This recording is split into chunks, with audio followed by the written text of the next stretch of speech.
Hi friends.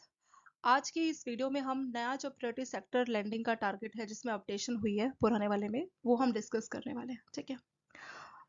ये जो आपका सर्कुलर आया है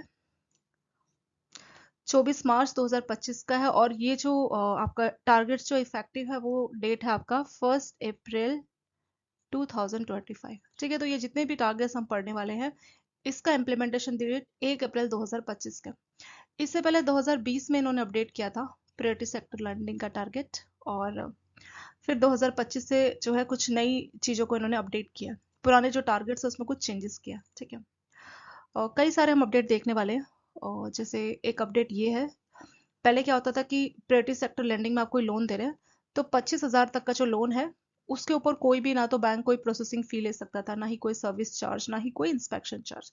अब इस 25,000 लिमिट को डबल कर दिया गया।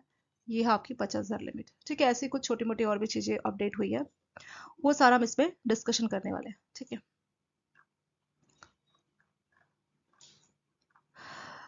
पहले देखेंगे हम दोस्तों कि कौन कौन सी ऐसी कैटेगरी है जो प्रायोरिटी सेक्टर के तहत आती है। तो प्रायोरिटी सेक्टर लैंडिंग का मतलब क्या होता है? प्रायोरिटी सेक्टर लैंडिंग का मतलब है दोस्तों कि कुछ ऐसे सेक्टर है जिसको गवर्नमेंट ने बोला है कि अगर इकोनॉमी को डेवलप करना है तो इन सेक्टर्स को आपको प्रायोरिटी देनी पड़ेगी। ठीक है। और ये वो सेक्टर्स है जो काफी वीक एरियाज है। ठीक है। जिनको कोई फोकस नहीं करता, तो वो सारे सेक्टर इसमें आपके आ जाएंगे प्रायोरिटी सेक्टर लैंडिंग में।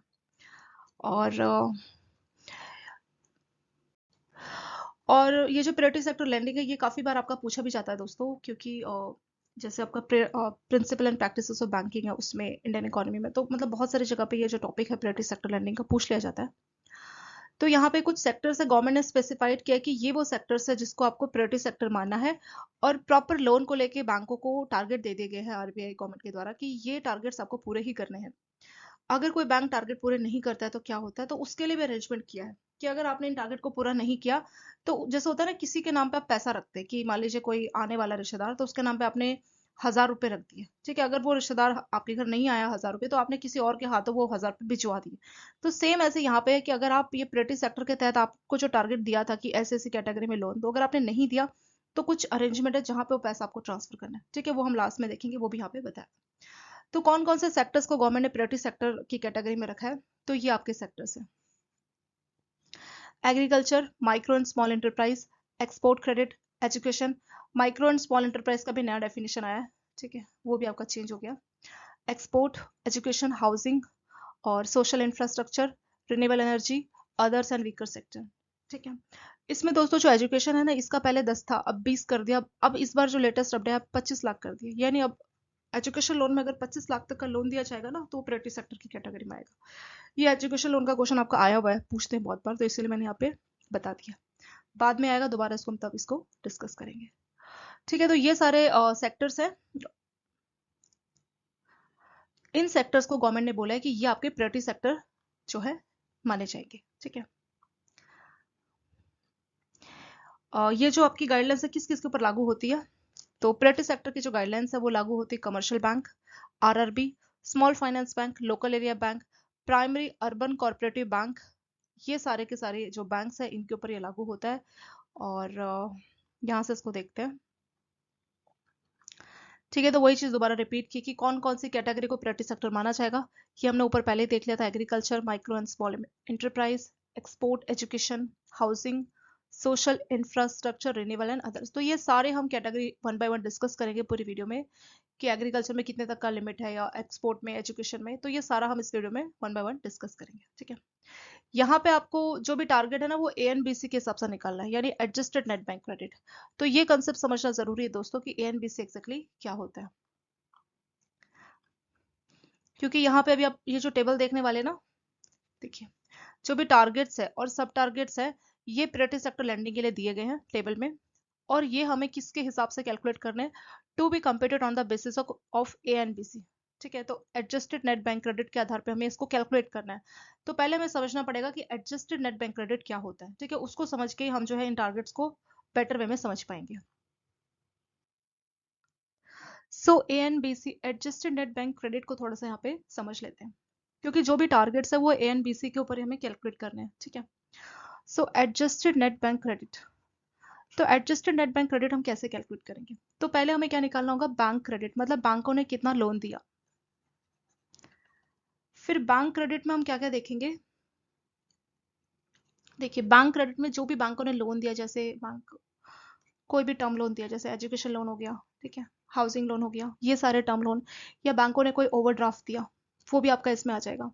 यहाँ तक कि बैंकों ने कोई बिल परचेस या बिल डिस्काउंट भी किया होगा, बिल परचेस या बिल डिस्काउंट, ठीक है, तो वो सारा आपका बैंक क्रेडिट में आएगा। तो जिस भी टाइप का लोन बैंक दे सकता है वो सारा ही हमारा बैंक क्रेडिट में आएगा। तो पहली चीज हमें क्या देखनी है, बैंक क्रेडिट क्या हुआ, बैंकों ने कौन सा टर्म लोन दिया, बैंकों ने कौन सा ओवरड्राफ्ट दिया, या बिल परचेस या बिल डिस्काउंट किया, ठीक है। तो टर्म लोन आप जानते हैं कि एक स्पेसिफिक टेन्योर होता है, ओवरड्राफ्ट क्या होता है, ओडी एक टाइप का लोन होता है जिसमें आपको इंटरेस्ट पे करना रहता है, बिल परचेस मतलब कस्टमर का कोई बिल है बैंक ने परचेस किया, डिस्काउंट में क्या होता है कि कोई जो फ्यूचर डेट का बिल होता है उसको बैंक डिस्काउंट करके देता है, ठीक है। तो ये चार चीजें इसमें आ जाएगी आपके बैंक क्रेडिट में।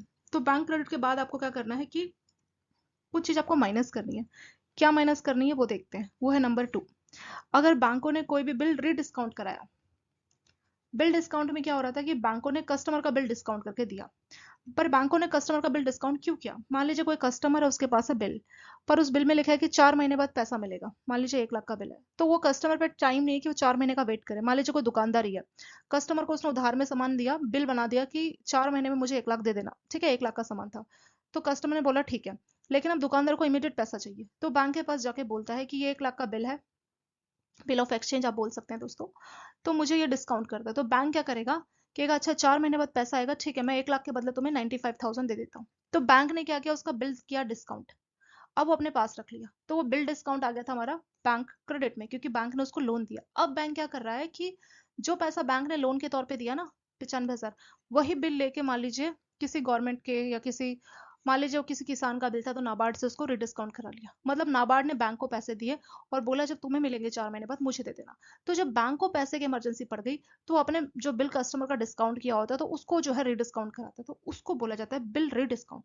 एक बार तो बैंक ने कस्टमर का बिल डिस्काउंट किया, दूसरी बार जब बैंक को पैसा पड़ा तो जाके किसी गवर्नमेंट एजेंसी से उस बिल को रीडिस्काउंट करा लिया, तो जो रीडिस्काउंट कराया तो वो तो लोन नहीं माना जाएगा, क्यों? क्योंकि वो पैसे बैंक को वापस मिल चुके, इसीलिए इसको माइनस करना रहता है, ठीक है। तो बिल डिस्काउंट माइनस करके जो मिलेगा, 1 - 2 करके जो मिलेगा, वो रहेगा दोस्तों आपका bank credit, net bank credit, ठीक है। नेट बैंक क्रेडिट मतलब इतने का बैंकों ने नेट लोन दिया, इसमें हमें कुछ ऐड करना है। क्या ऐड करना है? जो भी बैंकों ने इन्वेस्टमेंट किया है, अब इन्वेस्टमेंट कहाँ की होगी, बहुत सारी जगह की होगी, लेकिन सिर्फ हमें non SLR, statutory liquidity ratio होता है, हमें वो नहीं लेना, वो सिक्योरिटीज नहीं लेनी जो स्टैच्यूटरी लिक्विडिटी रेशो में कवर है, नॉन एसएलआर सिक्योरिटीज को लेनी है, और ऐसी लेनी जो हेल्ड टिल मेच्योरिटी, मतलब जिसको हमने मेच्योरिटी डेट तक रखना है, ठीक है। या कुछ और ऐसे भी इंस्ट्रूमेंट होते हैं जिसको प्राइवेट सेक्टर में एलिजिबल माना गया, तो वो इन्वेस्टमेंट को आप इसमें ऐड कर देंगे। इन्वेस्टमेंट को अगर आप ऐड कर रहे हैं वो जगह point number 3। Net bank credit में अगर आप इन्वेस्टमेंट को ऐड कर रहे हैं तो फाइनल आपको मिल जाएगा ए एंड बी सी। यही होता है दोस्तों आपका एडजस्टेड नेट बैंक क्रेडिट, यानी पहले हमें बैंकों ने जो जो लोन दिए, बैंक कौन कौन से लोन दे सकता है, टर्म लोन दे सकता है, ओडी दे सकता है, बिल्स को परचेस या डिस्काउंट करा सकता है, तो इन सबको पहले ऐड कर लेना है, माइनस जो बैंकों ने बिल डिस्काउंट कराए, कहीं और से जाकर रीडिस्काउंट करा लिया, तो वो पैसा तो बैंकों के पास वापस आ गया ना, क्योंकि नाबार्ड ने बैंकों को पैसा वापस कर दिया, तो वापस आ गया, तो कैसे उसको लोन मान सकते, नहीं मान सकते, तो इसीलिए इसको रीडिस्काउंट को माइनस कर देंगे। फिर हमें मिलेगा net bank credit. Net bank credit में जो भी बैंकों ने इन्वेस्टमेंट कर रखा है उसको ऐड कर देंगे। इन्वेस्टमेंट भी कौन सा, नॉन एसएलआर वाला, ऐसा इन्वेस्टमेंट जो स्टैच्यूटरी लिक्विडिटी रेशो में परमिशन नहीं मिला है और वो हेल्ड टू मेच्योरिटी होना चाहिए, या ऐसे इन्वेस्टमेंट जिसको एलिजिबल माना गया है प्राइवेट सेक्टर के तहत, तो उन सभी इन्वेस्टमेंट को ऐड कर देंगे। तो फाइनली आ जाएगा दोस्तों adjusted net bank credit. So non SLR investment के मैं आपको कुछ एग्जांपल्स बताती हूँ। बैंक अगर अपना पैसा चाहे तो स्टॉक में लगा सकते हैं, ठीक है, बॉन्ड में लगा सकते हैं, या फिर कमर्शियल पेपर में, किसी कंपनी ने अपना कोई बॉन्ड इशू किया, या म्यूचुअल फंड में अगर बैंक पैसा लगाते हैं, तो ये सारे आपके एग्जांपल्स हैं नॉन एसएलआर। एसएलआर के एग्जांपल, कोई गवर्नमेंट सिक्योरिटी में बैंकों ने पैसा लगाया, गोल्ड के बॉन्ड में लगाया, तो होता है एसएलआर। मतलब एसएलआर वाले जो बॉन्ड होते हैं वो बहुत ज्यादा लिक्विड होते हैं, बहुत आसानी से कैश में कन्वर्ट होते हैं। नॉन एसएलआर वाले उतने लिक्विड नहीं होते, ठीक है, कंपेरेटिवली कम लिक्विड होते हैं। और ये होना चाहिए हेल्ड टिल मेच्योरिटी, यानी मान लीजिए बॉन्ड है आपका 2 साल का, तो 2 साल तक ये बैंक अपने पास रखेगा, ऐसा नहीं कि 1 साल में उसको बेच दिया बॉन्ड को, ऐसा नहीं होना चाहिए, ठीक है।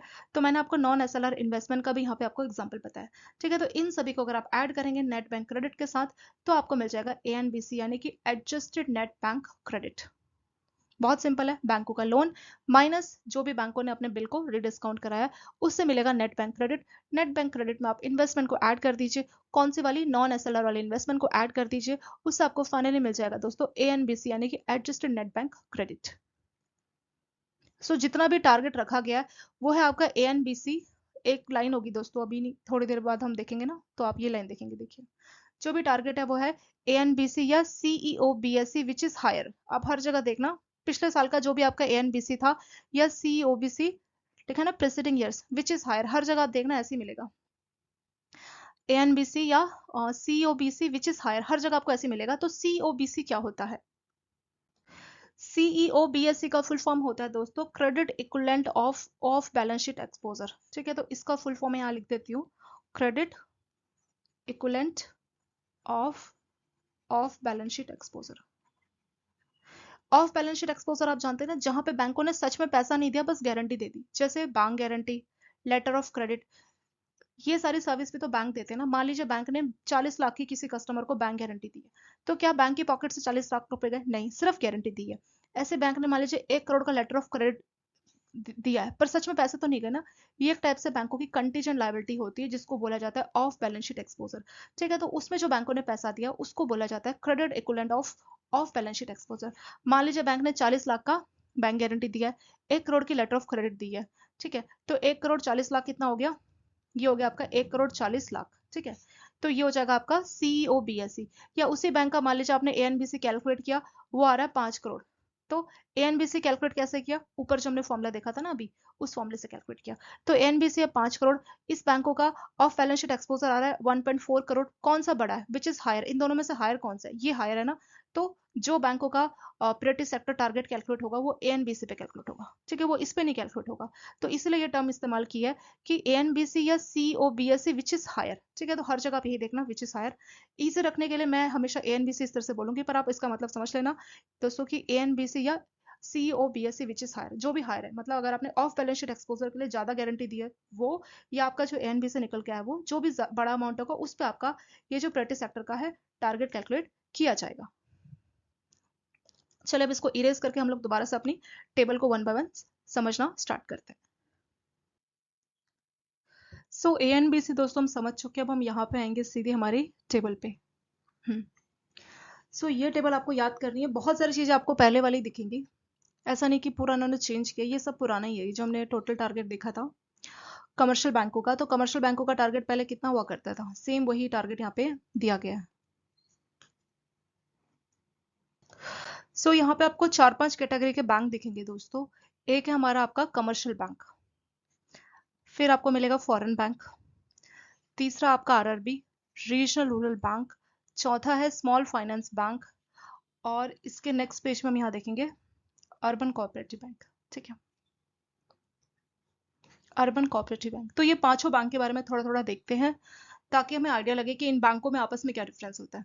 तो पहले बात करते हैं आपके शेड्यूल कमर्शियल बैंक, जैसे एसबीआई हो गया, पीएनबी, यानी जो सेकंड शेड्यूल है आपका, second schedule of RBI act 1934। तो आरबीआई एक्ट 1934 के सेकंड शेड्यूल में जिन बैंकों को ऐड किया गया है वो होते हैं हमारे कमर्शियल बैंक। ठीक है, डोमेस्टिक कमर्शियल बैंक। सेकेंड आता है दोस्तों फॉरेन बैंक। फॉरेन बैंक उनको बोला जाता है जिनका हेड ऑफिस होता है किसी फॉरेन कंट्री में, इंडिया में बस उनकी ब्रांचेस होती है। मान लीजिए एक स्टैंडर्ड चार्टेड बैंक है जिसका हेडक्वार्टर किसी फॉरेन कंट्री में, लेकिन इंडिया में उसकी ब्रांच है, तो इंडिया के लिए वो क्या हो जाएगा, वो हो जाएगा फॉरेन बैंक। जैसे कोई पर्सन किसी और कंट्री का होता है, सिर्फ घूमने के लिए आता है ना, आप उसको क्या बोलते हैं, आप बोलते हैं ना फॉरनर। तो सेम ऐसी फॉरेन बैंक उनको बोला जाता है जिसकी हेड ऑफिस होती है किसी दूसरे शहर, तो किसी दूसरे कंट्री में, किसी दूसरी कंट्री में होती है, उनका बस एक ब्रांच इंडिया में होता है, उनको बोला जाता है फॉरेन बैंक। फॉरेन बैंकों के यहाँ पे दो कैटेगरीज है, एक है फॉरेन बैंक जिनकी ब्रांचेस 20 से कम है, और एक फॉरेन ब्रांचेस जिनकी 20 या उससे ज्यादा ब्रांचेस है। ठीक है, तो फॉरेन बैंक की इन्होंने दो कैटेगरी यहाँ पे रखी है। फिर आरआरबी रीजनल रूरल बैंक और स्मॉल फाइनेंस बैंक। तो बहुत बार जो है हम कंफ्यूज रहते हैं कि ये सेम है या डिफरेंट है। तो दोस्तों जो आरआरबी है रीजनल रूरल बैंक, इसमें रूरल वर्ड तो आपको दिख गया, तो इसका जो पूरा फोकस है वो सिर्फ गांव की तरफ ही होता है। ठीक है, तो रूरल जो बैंक है इसका मेन फोकस होता है गांव में कि रूरल एरिया में, और इसका पर्पस भी फाइनेंशियल इंक्लूजन होता है, मतलब ऐसे लोग जो ये फॉरेन बैंक और कमर्शियल बैंक से छूट जाते हैं, ऐसे लोग जिनको सर्विसेज ये अच्छे से नहीं दे पाते, तो रूरल उनको कवर करता है। तो स्पेशली गांव के एरिया के लिए बैंक होते हैं, और इनकी जितनी भी ब्रांचेस है 100% ब्रांचेस आपको गांव में मिलेंगी। आरआरबी की सारी ब्रांचेस गांव में होती है, इसके नाम में ही है रूरल बैंक। तो ये सिर्फ गांव के एरिया के लिए फोकस होता है, और इसका पर्पस भी फाइनेंशियल इंक्लूजन होता है, यानी गांव में जो पिछड़े लोग हैं, ठीक है, तो उनको बैंकिंग सर्विसेज देना, चाहे वो किसान हो, एग्रीकल्चर हो, रूरल एसएमई हो। गाँव में भी आपने देखा ना, छोटी मोटी कोई फैक्ट्री खोल लेता है, SME, small micro and small enterprise, तो उनके लिए भी ये जो है लोन देने का काम करते हैं। अब हम बात करेंगे दोस्तों स्मॉल फाइनेंस बैंक। तो स्मॉल फाइनेंस बैंक का काम भी वही है जो रूरल बैंक है, बस फर्क इतना है कि ये गांव के एरिया में है, ये पूरा पैन इंडिया है। इसका ऐसा कुछ नहीं है स्मॉल फाइनेंस का कि आपको इसकी ब्रांच सिर्फ गांव में मिलेगी, ऐसा कुछ नहीं है। इंडिया में शहरों में कहीं पे भी इसकी ब्रांच मिल सकती है। तो इसका मेन फोकस क्या है फिर? अगर इसकी ब्रांच हर जगह मिलती है तो ये आपके कमर्शियल बैंक से डिफरेंट कैसे है? स्मॉल फाइनेंस बैंक का मेन फोकस है सिर्फ फाइनेंशियल इंक्लूजन, यानी सिर्फ ये पिछड़े लोगों को ही कवर करते हैं, ठीक है। तो फाइनेंशियल इंक्लूजन सर्विसेज देने का ये काम करते हैं नेशन वाइड, यानी पैन इंडिया। रूरल का काम है ये भी मतलब फाइनेंशियल इंक्लूजन, मतलब पिछड़े लोगों को बैंकिंग सर्विसेज देते हैं, पर ये सिर्फ गांव में देते हैं। ये सिर्फ पिछड़े हुए लोगों को फाइनेंशियल इंक्लूजन के तहत, मतलब ऐसे लोग या ऐसे जो छूट जाते हैं नॉर्मल बैंकों से, तो उनको सर्विस देने का काम करते हैं, उसको बोला जाता है फाइनेंशियल इंक्लूजन, ठीक है। तो ये पैन इंडिया में कवर करते हैं, और ये सिर्फ गांव के एरिया में कवर करते हैं। नीचे आपका एक और आएगा दोस्तों, अर्बन कोऑपरेटिव बैंक। तो अर्बन कोऑपरेटिव बैंक क्या होते हैं? अर्बन नाम से ही लग रहा है, ये जो आपके अर्बन कोऑपरेटिव बैंक है, इनकी ब्रांचेस आपको गांव में भी मिल जाएगी, सॉरी गांव में तो नहीं मिलेगी आपको, शहरों में मिलेगी। अर्बन और सेमी अर्बन एरिया को ये सिर्फ कवर करते हैं, ठीक है। अर्बन और सेमी अर्बन एरियाज को ये कवर करते हैं। और ये जो आपका कोऑपरेटिव सोसाइटी एक्ट है ना, उस एक्ट के तहत ये बनाए जाते हैं। इनका कंट्रोल कौन होता है? रेगुलेट, इनको आरबीआई भी रेगुलेट करता है। और कोऑपरेटिव जो एक्ट है, जैसे कुछ स्टेट कोऑपरेटिव एक्ट होता है, कुछ सेंट्रल कोऑपरेटिव एक्ट होता है, तो उसके तहत ये जो है रेगुलेट किए जाते हैं। तो अर्बन कोऑपरेटिव बैंक किस टाइप की सर्विसेज देते हैं?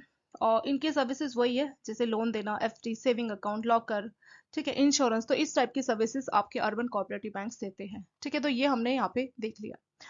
आरआरबी को कौन रेगुलेट करता है? तो आरआरबी को आपका आपका गवर्नमेंट, सेंट्रल गवर्नमेंट, फिर स्टेट गवर्नमेंट, और स्पॉन्सर बैंक होता है। स्पॉन्सर बैंक जैसे मान लीजिए पीएनबी है, पीएनबी ने अपना एक आरआरबी खोला है, तो पीएनबी हो जाएगा उसका स्पॉन्सर बैंक, ठीक है। आरआरबी को रेगुलेट कौन करता है? आरआरबी को रेगुलेट किया जाता है आरबीआई के द्वारा प्लस नाबार्ड के द्वारा, ठीक है। नाबार्ड और आरबीआई इसको रेगुलेट करते हैं। और स्मॉल फाइनेंस बैंक को कौन रेगुलेट करता है? स्मॉल फाइनेंस बैंक को सिर्फ और सिर्फ आरबीआई रेगुलेट करता है। तो ये भी एक बड़ा डिफरेंस हो गया कि आरआरबी को रेगुलेट किया जा रहा है आरबीआई प्लस नाबार्ड के द्वारा, national agriculture bank for rural development, नाम ही है इसका रूरल डेवलपमेंट, ठीक है। तो नाबार्ड भी रूरल के लिए काम करता है ना, इसलिए आपका रीजनल रूरल बैंक को ये भी कवर करता है, ये भी रेगुलेट करता है। और स्मॉल फाइनेंस बैंक को सिर्फ और सिर्फ आरबीआई रेगुलेट करता है, ठीक है। तो ये एक बड़ा डिफरेंस हो गया आरआरबी के बीच में और स्मॉल फाइनेंस बैंक के बीच में। चलिए दोस्तों, हमने बैंकों का पढ़ लिया कि बैंक क्या क्या होते हैं। तो यहाँ हमने देखा शेड्यूल कमर्शियल बैंक, जो कि second schedule of RBI act 1934 में डिफाइन किए गए हैं। इनका मेन काम वही है, जनता से पैसे लेना और लोन देना, ठीक है। जैसे आपका एसबीआई हो गया, पीएनबी हो गया, बैंक ऑफ बड़ौदा, ये सारे क्या है? ये सारे आपके कमर्शियल बैंक।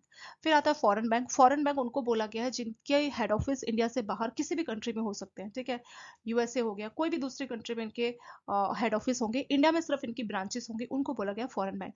तीसरा यहाँ पे आरआरबी। आरआरबी सिर्फ और सिर्फ रूरल एरिया, सिर्फ गांव के एरिया में इनकी ब्रांचेस होंगी, 100% ब्रांचेस आरआरबी की गांव में होंगी। और इसको जो है इसका पर्पस होता है फाइनेंशियल इंक्लूजन। फाइनेंशियल इंक्लूजन का मतलब है पिछड़े लोग, ऐसे लोग जो फॉरेन बैंक और आपका शेड्यूल बैंकों से छूट जाते हैं, तो ऐसे लोगों को सर्विस देने का ही काम करते हैं, ठीक है। तो जैसे मान लीजिए गांव में कोई छोटी सी एसएमई यूनिट है, उसको लोन दे दिया, या एग्रीकल्चर लोन दे दिया। ज्यादातर इनका फोकस एग्रीकल्चर लोन होता है वैसे। नेक्स्ट आता है आपका स्मॉल फाइनेंस बैंक, ठीक है। तो स्मॉल फाइनेंस बैंक का कोई फिक्स नहीं है कि गांव में ही होगा, ये शहर गांव कहीं भी हो सकते हैं। तो ऑल इंडिया इनकी ब्रांचेस होती है, शहरों में, गांव में, जहां पे भी फाइनेंशियल इंक्लूजन चाहिए होगा तो वहां पे इसकी जरूरत पड़ेगी। तो शहरों में भी तो कोई छोटी सी कंपनी हो सकती है ना, कोई छोटी सी कंपनी, एसएमई, कोई एग्रीकल्चर, तो किसी भी पर्पस के लिए लोन दे सकते हैं। ये होगा आपका small finance bank. Small finance bank को सिर्फ और सिर्फ आरबीआई रेगुलेट करता है, लेकिन आरआरबी को आरबीआई और नाबार्ड दोनों रेगुलेट करते हैं। लास्ट में आता है आपका अर्बन कोऑपरेटिव बैंक। तो अर्बन कोऑपरेटिव बैंक उन बैंकों को बोला गया है जिनकी ब्रांचेस अर्बन में भी मिलेंगी, आपको सेमी अर्बन में भी मिलेंगी। इसको रेगुलेट किया जाता है आरबीआई के द्वारा प्लस स्टेट और सेंट्रल कोऑपरेटिव एक्ट। तो ये जो अर्बन बैंक है, इनका आपका जो कॉर्पोरेटिव सोसाइटी एक्ट है ना, उसके तहत भी ये आपके रेगुलेट होते हैं और आरबीआई एक्ट के तहत भी रेगुलेट किए जाते हैं। ठीक है, तो ये हमने बैंकों की कैटेगरी यहाँ पे देख ली दोस्तों। ए एंड बी सी भी हमने समझ लिया। अब हमें बस वैल्यूज याद करनी है, अब आपके लिए कुछ भी डिफिकल्ट नहीं है। तो बेसिक जो था आपका यही तक था। अब हम इनके टारगेट देखते हैं कि क्या टारगेट दिए गए। सो टोटल टारगेट के ऊपर बहुत क्वेश्चन आता है, तो ये लाइन काफी इंपॉर्टेंट है। तो देखिए दोस्तों, जो डोमेस्टिक कमर्शियल बैंक है, इसमें देखिए साफ साफ लिखा है कि आपको आरआरबी और स्मॉल फाइनेंस बैंक को नहीं लेना। ठीक है, तो यहाँ पे आपके आरआरबीज और स्मॉल फाइनेंस बैंक को एक्सक्लूड किया गया है। तो domestic commercial bank plus foreign bank जिनकी ब्रांचेस 20 या उससे ज्यादा है, तो डोमेस्टिक कमर्शियल बैंक और फॉरेन बैंक जिनकी 20 से ज्यादा ब्रांचेस है, तो उनका टारगेट क्या है, 40% ऑफ एएनबीसी। एएनबीसी हम ऑलरेडी देख चुके हैं, एडजस्टेड नेट बैंक क्रेडिट, तो 40% का टारगेट इनका दिया गया। फिर फॉरेन बैंक जिनकी ब्रांचेस 20 से कम है, 20 से कम है, उनका भी जो है टारगेट 40% ही है। लेकिन यहाँ पे इन्होंने एक और चीज दी है कि 40% में से 32% इनको एक्सपोर्ट क्रेडिट की फॉर्म में देना पड़ेगा। ठीक है, तो इन्होंने एक टारगेट यहाँ पे रखा है, इस 40 में से 32% पैसा एक्सपोर्ट क्रेडिट में जाएगा। एक्सपोर्ट क्रेडिट क्या होते हैं, ऐसे कस्टमर जो एक्सपोर्ट करते हैं, मतलब सामान बना के फॉरेन कंट्री में बेचते हैं, उसको बोला जाता है एक्सपोर्टर। तो उनको लोन देने का काम इनको करना है, फॉरेन बैंकों को। ठीक है, तो 32% का टारगेट है, और not less than 8% can be to any other priority sector. तो प्रायोरिटी सेक्टर का हमने 7-8 कैटेगरी देखी ना, तो कम से कम 8% उनको, कम से कम 8% तो उनको बाकी जगह पे देना है, और 32% तक का जो है एक्सपोर्ट क्रेडिट की फॉर्म में इनको देना है लोन। फिर तीसरा आता है दोस्तों आरआरबी। तो आरआरबी का टारगेट है 75%, क्योंकि प्रायोरिटी सेक्टर में ज्यादातर गांव का एरिया, छोटे किसान या छोटा आपका एसएमई वो कवर होता है, तो आरआरबी की सारी ब्रांचेस वहां, तो इसलिए इनका इतना ज्यादा टारगेट है। ठीक है, तो आरआरबी का टारगेट है 75% ऑफ एएनपीसी। ऐसे स्मॉल फाइनेंस बैंक का भी सेम टारगेट है। ठीक है, तो आरआरबी और स्मॉल फाइनेंस बैंक का कितना है, 75% ऑफ एएनपीसी। तो ये हमने मेन मेन या टोटल टारगेट पढ़े। ठीक है, अब इसके कुछ सब टारगेट भी है, तो सब टारगेट हम यहाँ से देखेंगे। सो सब टारगेट में क्या क्या है, एक तो एग्रीकल्चर है आपका। ठीक है, फिर अगला आएगा आपका माइक्रो एंटरप्राइज है, और अगला है एडवांसेस टू वीकर सेक्शन। अब माइक्रो एंटरप्राइज क्या है, एडवांसेस टू वीकर सेक्शन क्या है, एग्रीकल्चर क्या है, वो सारा अब हम देखेंगे। नीचे इन्होंने बहुत डिटेल बताई है कि एग्रीकल्चर किस किस कैटेगरी को बोला जाएगा कि एग्रीकल्चर है। ठीक है, इसकी डिटेलिंग बाद में, पहले हम देख लेते हैं टोटल कि कितना टारगेट एग्रीकल्चर को दिया है। जो टोटल है आपका एएनबीसी, उसका 18% एग्रीकल्चर में आपको देना है। ठीक है, उस 18 में से 14% कहा जाना चाहिए नॉन कॉर्पोरेट फार्मर्स। अब नॉन कॉर्पोरेट फार्मर्स भी क्या होते हैं, वो भी हम नीचे देखेंगे। ठीक है, out of which a target of 10% is prescribed to small and marginal farmers. तो देखिए क्या किया, एएनबीसी मतलब जो टोटल आपका एडजस्टेड नेट बैंक क्रेडिट है, उसमें से 18% आपको एएनबीसी में देना है। उस 18 में से 14% आपका जाएगा नॉन कॉर्पोरेट फार्मर्स। ठीक है, नॉन कॉर्पोरेट फार्मर्स मैं आपको शॉर्ट में बताऊं दोस्तों, तो कुछ किसान ऐसे होते हैं जो अपना फार्मर्स होते हैं, पर वो बहुत कॉर्पोरेट मतलब बहुत बड़े लेवल पर, उनका पर्पस ये नहीं होता कि छोटे लेवल पे किसान हो, बहुत ही कुल मिलाकर एक टाइप के करोड़पति, बहुत रिच किसान होते हैं, बहुत ही हाई लेवल पे वो काम करते हैं। ठीक है, इसका उन्होंने नीचे डिटेलिंग दी है। जैसे शॉर्ट पे जैसे कंपनीज होती है ना, वैसे ही समझ लीजिए कि ये एक टाइप की कंपनी के तौर पे काम कर रहे होते हैं, बहुत ही हाई लेवल पे। उनका सामान इसलिए होता है क्योंकि वो इंडिया में हर जगह पे अपना सामान पहुंचाते हैं, अपने जो एग्रीकल्चर प्रोडक्ट है हर जगह पहुंचाते हैं, तो उनको बोलते हैं कॉर्पोरेट। नॉन कॉर्पोरेट मतलब छोटे किसान, जो छोटे गांव के लेवल पे जो छोटे किसान है, उनको बोला जाता है नॉन कॉर्पोरेट फार्मर्स। तो जो 18% आप एग्रीकल्चर दोगे, ऐसा नहीं कि आप रिच या बड़े बड़े किसानों को ही पैसा दे दो, नहीं, जो छोटे किसान है उनको आपको 14% देना पड़ेगा। ठीक है, out of which 10% is prescribe to small and marginal farmers. तो इस 14% में से भी जो स्मॉल और मार्जिनल फार्मर्स है उनको देना पड़ेगा। अब स्मॉल और मार्जिनल फार्मर्स क्या है, वो डेफिनेशन में भी नीचे आएगी। ठीक है, वो लैंड के ऊपर होता है, जमीन के ऊपर, जिनके 1 हेक्टेयर लैंड होता है तो उसको बोलते हैं मार्जिनल, और 1 से ज्यादा 2 हेक्टेयर तक अगर जमीन होती है उसको बोला जाता है स्मॉल फार्मर्स। ठीक है, ये सब अभी इन्होंने नीचे यहाँ पे दिया है। तो शॉर्ट में हम समझते हैं कि एग्रीकल्चर में 18% का टारगेट है, 18 में से 14% कहाँ जाएगा, आपका नॉन कॉर्पोरेट फार्मर्स को जाएगा, और उस 14 में से 10% जो है स्मॉल और मार्जिनल फार्मर्स को जाएगा। तो कुल मिला के गवर्नमेंट ये कोशिश कर रही है कि जितने गरीब जो ज्यादा लोग हैं जिनको सच में जरूरत है, अब मान लीजिए गवर्नमेंट ने प्रायोरिटी सेक्टर लैंडिंग के तहत बोला कि एग्रीकल्चर में लोन देना, ठीक है, मान लीजिए बोला सिर्फ 18%, और इसके नीचे ये नहीं लिखा होता, तो बैंक क्या करते, जो करोड़पति किसान है, ठीक है, बहुत से फार्मर्स ऐसे भी जो बहुत ही हाई लेवल पे कॉर्पोरेट फार्मर्स है, मतलब बहुत ही रिच फार्मर्स है, करोड़ों उनके पास जमीन है, बहुत करोड़ की जमीन है, बहुत वो सामान एग्रीकल्चर, बहुत ही 40-50-100 लेबर उनके यहाँ काम करे, तो ऐसे को अगर आप एग्रीकल्चर के तहत लोन दे रहे हो तो कैसे कवर होगा ना। तो इसीलिए बोला गया साफ साफ कि 18% एग्रीकल्चर में जाएगा, उसमें से 14% नॉन कॉर्पोरेट फार्मर्स को देना, मतलब जो सच में गरीब किसान है उनकी मदद करनी है, और उन 14% में से भी जो 10% है, ठीक है, 10% कहाँ जाएगा, out of which target of 10% is prescribe to small और मार्जिनल फार्मर्स। तो ऐसे फार्मर्स जिनके पास सिर्फ जो स्मॉल और मार्जिनल कैटेगरी में आते हैं, इसकी भी डेफिनेशन है। जिसके पास 1 हेक्टेयर लैंड है उसको बोला जाता है मार्जिनल, और स्मॉल थोड़ा सा उससे बड़ा होता है। स्मॉल मतलब 1 हेक्टेयर से ज्यादा 2 हेक्टेयर तक अगर जमीन होती है उसको बोला जाता है स्मॉल फार्मर्स।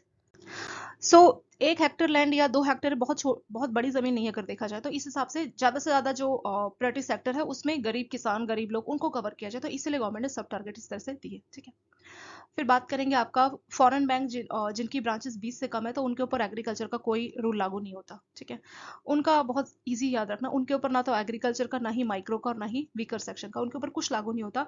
सिर्फ 40% का उनको टारगेट मिला है। 40 में से 32% आप एक्सपोर्ट के लिए दे सकते हैं, और बाकी जो 8% है कम से कम किसी भी और सेक्टर में दे सकते हैं। ठीक है, तो सबसे ईजी आपके लिए याद करना होगा फॉरेन बैंक जिनकी ब्रांचेस 20 से कम है। ये वाला हो गया यहाँ पे कवर। नेक्स्ट हम यहाँ पे देखेंगे आरआरबी। तो आरआरबी के और क्या टारगेट्स है। ठीक है, और आरआरबी का टारगेट है 18%। सो एएनबीसी का एडजस्टेड नेट बैंक क्रेडिट का 18% आपका आरआरबी का टारगेट यहाँ पे दिया है। ठीक है, तो आरआरबी को एग्रीकल्चर में कितना लोन देना है, 18% ऑफ एएनबीसी। सेम जैसे ये ना वैसे ही है। 18% में से 14% कहा जाएगा नॉन कॉर्पोरेट फार्मर्स को जाएगा, उसमें से 10% स्मॉल एंड मार्जिनल फार्मर्स को जाएगा। तो सेम डिट्टो सेम है। ठीक है, एग्रीकल्चर का यहाँ भी सेम है, और आपका स्मॉल फाइनेंस बैंक का वहां सेम है। तो एग्रीकल्चर आपके लिए याद करना ईजी है, तीनों में डिट्टो सेम लिमिट है। ठीक है, देखिए फॉरेन बैंक जिनकी 20 से कम ब्रांच है वहां तो एप्लीकेबल है ही नहीं।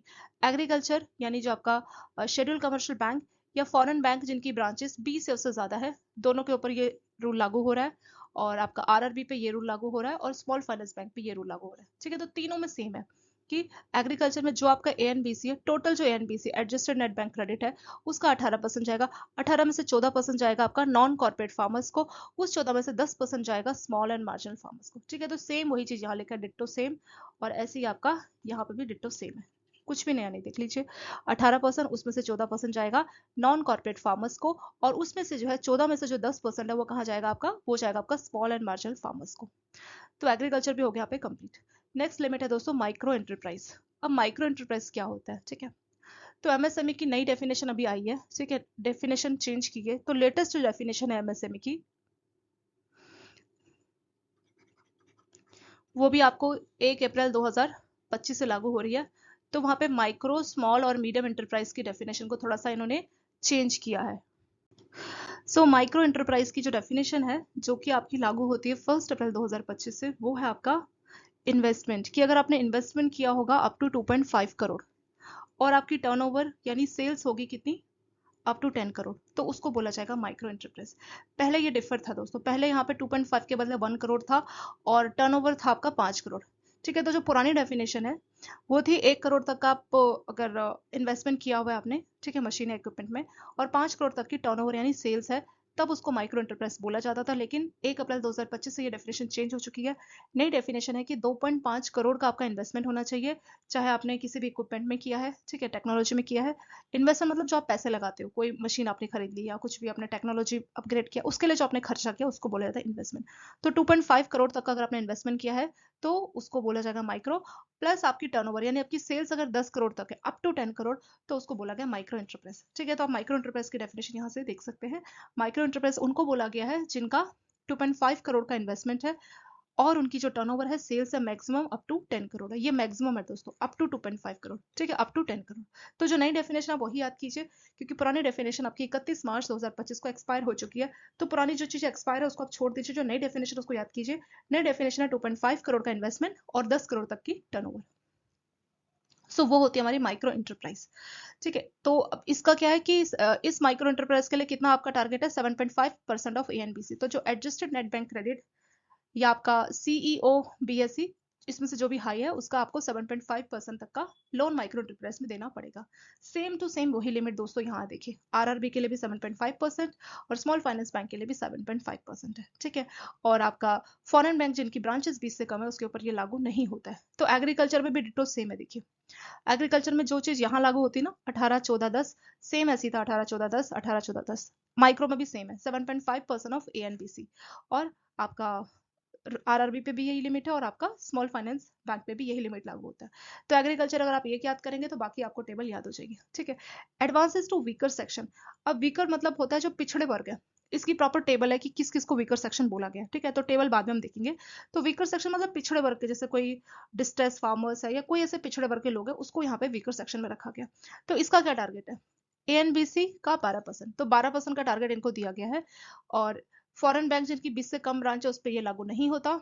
और आपका स्मॉल फाइनेंस बैंक का भी सेम है, लेकिन यहाँ आरआरबी का थोड़ा ज्यादा है जो कि 15% है। ठीक है, तो एडवांसेस टू वीकर सेक्शन में यहाँ पे आपका 12%, यहाँ पे भी है 12% स्मॉल फाइनेंस बैंक का टारगेट। और आपका ये जो आपका आरआरबी है वो आपका 15% ऑफ एएनबीसी। और दोस्तों आपने जितनी भी टेबल देखी हर जगह आपने देखा एएनबीसी और CEO BSC which is higher, तो वही है सीईओ बीएससी मतलब आपका होगा credit equivalent of balance sheet exposure. ठीक है, credit equivalent of balance sheet exposure ये क्या होता है कि ऑफ बैलेंस शीट जैसे बैंकों का लेटर ऑफ क्रेडिट हो गया, बैंक गारंटी हो गया, तो इसमें मतलब एक टाइप से बैंकों ने गारंटी दी होती है। ठीक है, सच में पैसा तो नहीं दिया होता पर गारंटी दी होती है, तो जितने पैसे तक की गारंटी दी है वही होता है आपका credit equivalent of of balance sheet. Of balance sheet का मतलब वही है जो कि हमने डायरेक्टली पैसा तो दिया नहीं है लेकिन हमने उतने की गारंटी दी है, वो हमारी एक टाइप की कंटीजेंट लायबिलिटी हो जाती है। So ANBC adjusted net bank credit हमने ऑलरेडी देखा था, और CO BSC which is higher, तो जो भी ज्यादा अमाउंट होगा उतने का आपको ये परसेंट कैलकुलेट करना होगा, एएनबीसी या सीओ बीएससी। सो ये टेबल दोस्तों यहाँ पे हो चुकी कंप्लीट। अर्बन कॉर्पोरेटिव बैंक का एक बार लिमिट देखते हैं, तो टोटल जो टारगेट है उसको 60% का दिया गया। ठीक है, वही है एएनबीसी या सीओबीसी बीएससी विच इज हायर, तो 60% का टारगेट है। उसमें से माइक्रो इंटरप्राइज अर्बन कॉर्पोरेटिव को एग्रीकल्चर का कोई टारगेट नहीं दिया। ठीक है, बाकियों का क्या था टोटल टारगेट, फिर था आपका एग्रीकल्चर, फिर था माइक्रो और फिर था वीकर सेक्शन। इसका टोटल है एग्रीकल्चर कुछ भी नहीं है, 0, माइक्रो और वीकर सेक्शन का दिया गया, तो 60% है आपका एएनबीसी का। माइक्रो एंटरप्राइज का क्या टारगेट है 7.5% ऑफ एएनबीसी। वीकर सेक्शन का क्या टारगेट है 12% ऑफ एएनबीसी। ठीक है, तो ये टारगेट हमारा अर्बन कॉर्पोरेटिव बैंक है। तो जो हमने टेबल देखी दोस्तों, कई बार क्वेश्चन इस टेबल में से डायरेक्ट आपके पूछे जाते हैं। ठीक है, तो टेबल आपकी काफी ज्यादा इंपॉर्टेंट है। तो शॉर्ट में एक बार टेबल को हम लोग रिवाइज करते हैं। देखिए क्या क्या हमारे टारगेट्स यहाँ पे दिए गए। ठीक है, तो टारगेट हमने यहाँ से देखे थे, जो आपके शेड्यूल कमर्शियल बैंक है जिस और schedule commercial bank plus foreign bank जिनकी 20 से ज्यादा ब्रांचेस है उनका टारगेट है 40% ऑफ एएनपीसी। ठीक है, और फॉरेन बैंक जिनकी 20 से कम ब्रांचेस है उनका भी सेम है 40%। इस 40 में से 32% एक्सपोर्ट को जाएगा और बाकी का पैसा किसी भी और प्राइवेट सेक्टर के लिए जा सकता है। कम से कम 8% पैसा लिखा है ना, नॉट लेस देन 8%, तो कम से कम 8% पैसा किसी भी और प्राइवेट सेक्टर के लिए जा सकता है। आरआरबी की बात करते हैं 75% ऑफ एएनबीसी। मैं यहाँ पे दोस्तों एएनबीसी बोल रहा हूँ, समझ लीजिए एएनबीसी या आपका off balance sheet exposure which is higher. ठीक है, तो जो भी हाई होगा एएनबीसी या सीओ बीएससी यानी ऑफ बैलेंस शीट क्रेडिट में से जो भी हाई होगा उसी का आपको परसेंट कैलकुलेट करना है, पर जनरली मैं नॉर्मली इजी के लिए इसको एएनबीसी सर से रेट कर रही हूँ। तो आरआरबी का 75% ऑफ एएनबीसी, स्मॉल फाइनेंस बैंक का भी 75%, तो टोटल टारगेट क्या है 40%। फिर ये भी आपका 40, ये है आपका 75, ये है 75, ये टोटल टारगेट है। ठीक है, यहीं बगल में हम लोग नीचे अपना उसका भी लिख लेते हैं अर्बन कॉर्पोरेटिव का, जो कि आपका कितना 60%। ठीक है, 40 40 75 75 और आपका अर्बन का है 60%। ठीक है, ये है आपका स्मॉल फाइनेंस बैंक, ये है आपका आरआरबी, ये था दोस्तों आपका फॉरेन बैंक 20 से कम ब्रांचेस, और ये आपका schedule commercial bank plus foreign bank 20 से ज्यादा ब्रांचेस। ठीक है, ये हमारा टोटल टारगेट है। टोटल के बाद यहाँ पे जो आपको फॉरेन बैंक 20 से कम ब्रांचेस है ना, इसका 40% है, इसमें से 32% आप एक्सपोर्ट पे दे सकते हो और मिनिमम 8% आपको अदर प्राइवेट सेक्टर में देना पड़ेगा। अदर प्राइवेट सेक्टर में किसानों को दे दिया, आपका एमएसएमई को दे दिया, बहुत सारी जो लिस्ट है ना 8 में से, रिन्यूएबल के लिए दे दिया, एजुकेशन के लिए दे दिया, हाउसिंग के लिए, किसी के लिए भी दे सकते हो, वो 8% कम से कम देना पड़ेगा। इसके बाद फॉरेन बैंक का 20 से कम ब्रांचेस में बस आपको इतना याद रखना है, बाकियों के लिए नॉट एप्लीकेबल। अब बात करेंगे यहाँ पे एग्रीकल्चर टारगेट, फिर आपका micro enterprise, agriculture micro enterprise और वीकर सेक्शन। ठीक है, तो एग्रीकल्चर फिर आता है आपका माइक्रो एंटरप्राइज फिर आता है वीकर सेक्शन। तो एग्रीकल्चर में से बोला था इसका टोटल टारगेट है 40%। एग्रीकल्चर में क्या है कि जो आपका एएनबीसी उसका 18%।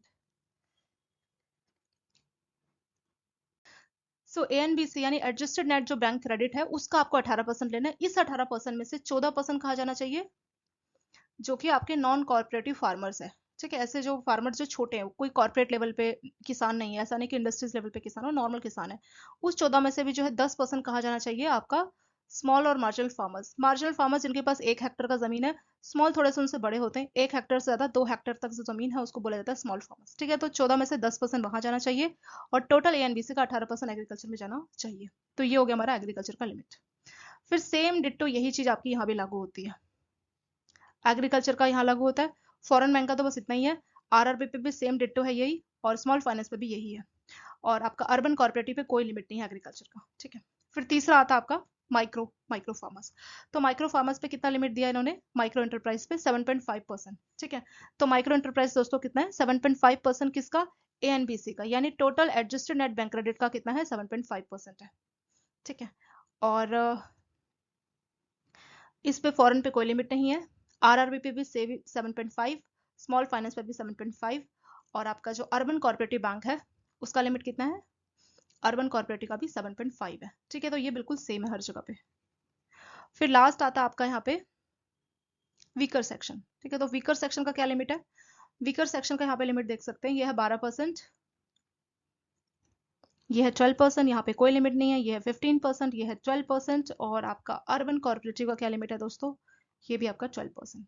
ठीक है, तो कुल मिला के हर जगह पे अर्बन कॉर्पोरेटिव का सेम लिमिट है, बस ऊपर है 60%, अदरवाइज ये आपका शेड्यूल कमर्शियल बैंक या आपका आरआरबी की तरह जो है आपका स्मॉल फाइनेंस बैंक की तरह सेम है। ठीक है, तो ये मैंने आपको शॉर्ट में टेबल बता दी कि किस तरह से आपको टेबल याद करनी है, टेबल पूरी की पूरी आपको याद करनी है। और दोस्तों एक और चीज की, ये जो 18% है ये 40% का नहीं है, टोटल एएनबीसी का, यानी बैंकों ने जो टोटल एएनबीसी कैलकुलेट किया उसका परसेंट है।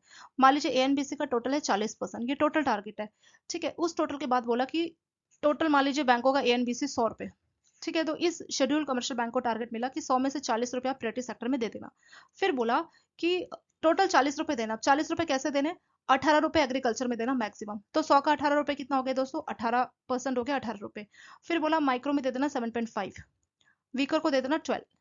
ठीक है, 100 का हम निकाल रहे हैं, मान लीजिए 100 करोड़ का लोन दिया, तो 100 में से आपको 40%, टोटल 40% आपका प्रायोरिटी सेक्टर के तहत देना पड़ेगा, तो 40 करोड़ का टारगेट बनता है। ठीक है, 40 करोड़ कैसे बटेंगे, 40 करोड़ का बंटवारा कैसे होगा, तो यहाँ पे बोला है कि टोटल है आपका 40, ये हो गया आपका टोटल टारगेट। फिर नीचे आपको सब टारगेट दिए, सब टारगेट में एग्रीकल्चर, माइक्रो और वीकर सेक्शन जो कि मोस्ट इंपॉर्टेंट है उसके सब टारगेट दिए। बाकी जो पैसा बचेगा वो आप किसी भी और सेक्टर में दे सकते हैं, जैसे एजुकेशन है, रिन्यूएबल एनर्जी है। ठीक है, किसी भी और सेक्टर में आप लगा सकते हैं। तो कैसे बताया, 40 करोड़ है। ठीक है, 100 करोड़ का लोन हमने टोटल दिया, मान लीजिए एएनबीसी आया 100 करोड़।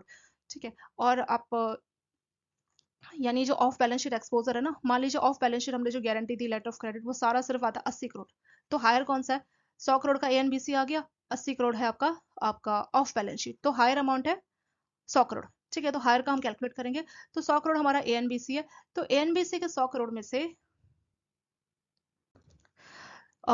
40 करोड़ रुपए हमारा प्रायोरिटी सेक्टर के तहत जाएगा। ठीक है, 40 करोड़ रुपए कहाँ जाएगा, प्रायोरिटी सेक्टर। तो 40 करोड़ का बंटवारा कैसे होगा, तो आप एक काम करना, एएनबीसी कितना आपका 100 करोड़, तो 100 करोड़ का 18% निकाल लेना, वो आएगा आपका एग्रीकल्चर, जो कि आता है आपका 18 करोड़। ठीक है, तो 40 में से 18 करोड़ रुपए कहाँ जाएंगे, एग्रीकल्चर।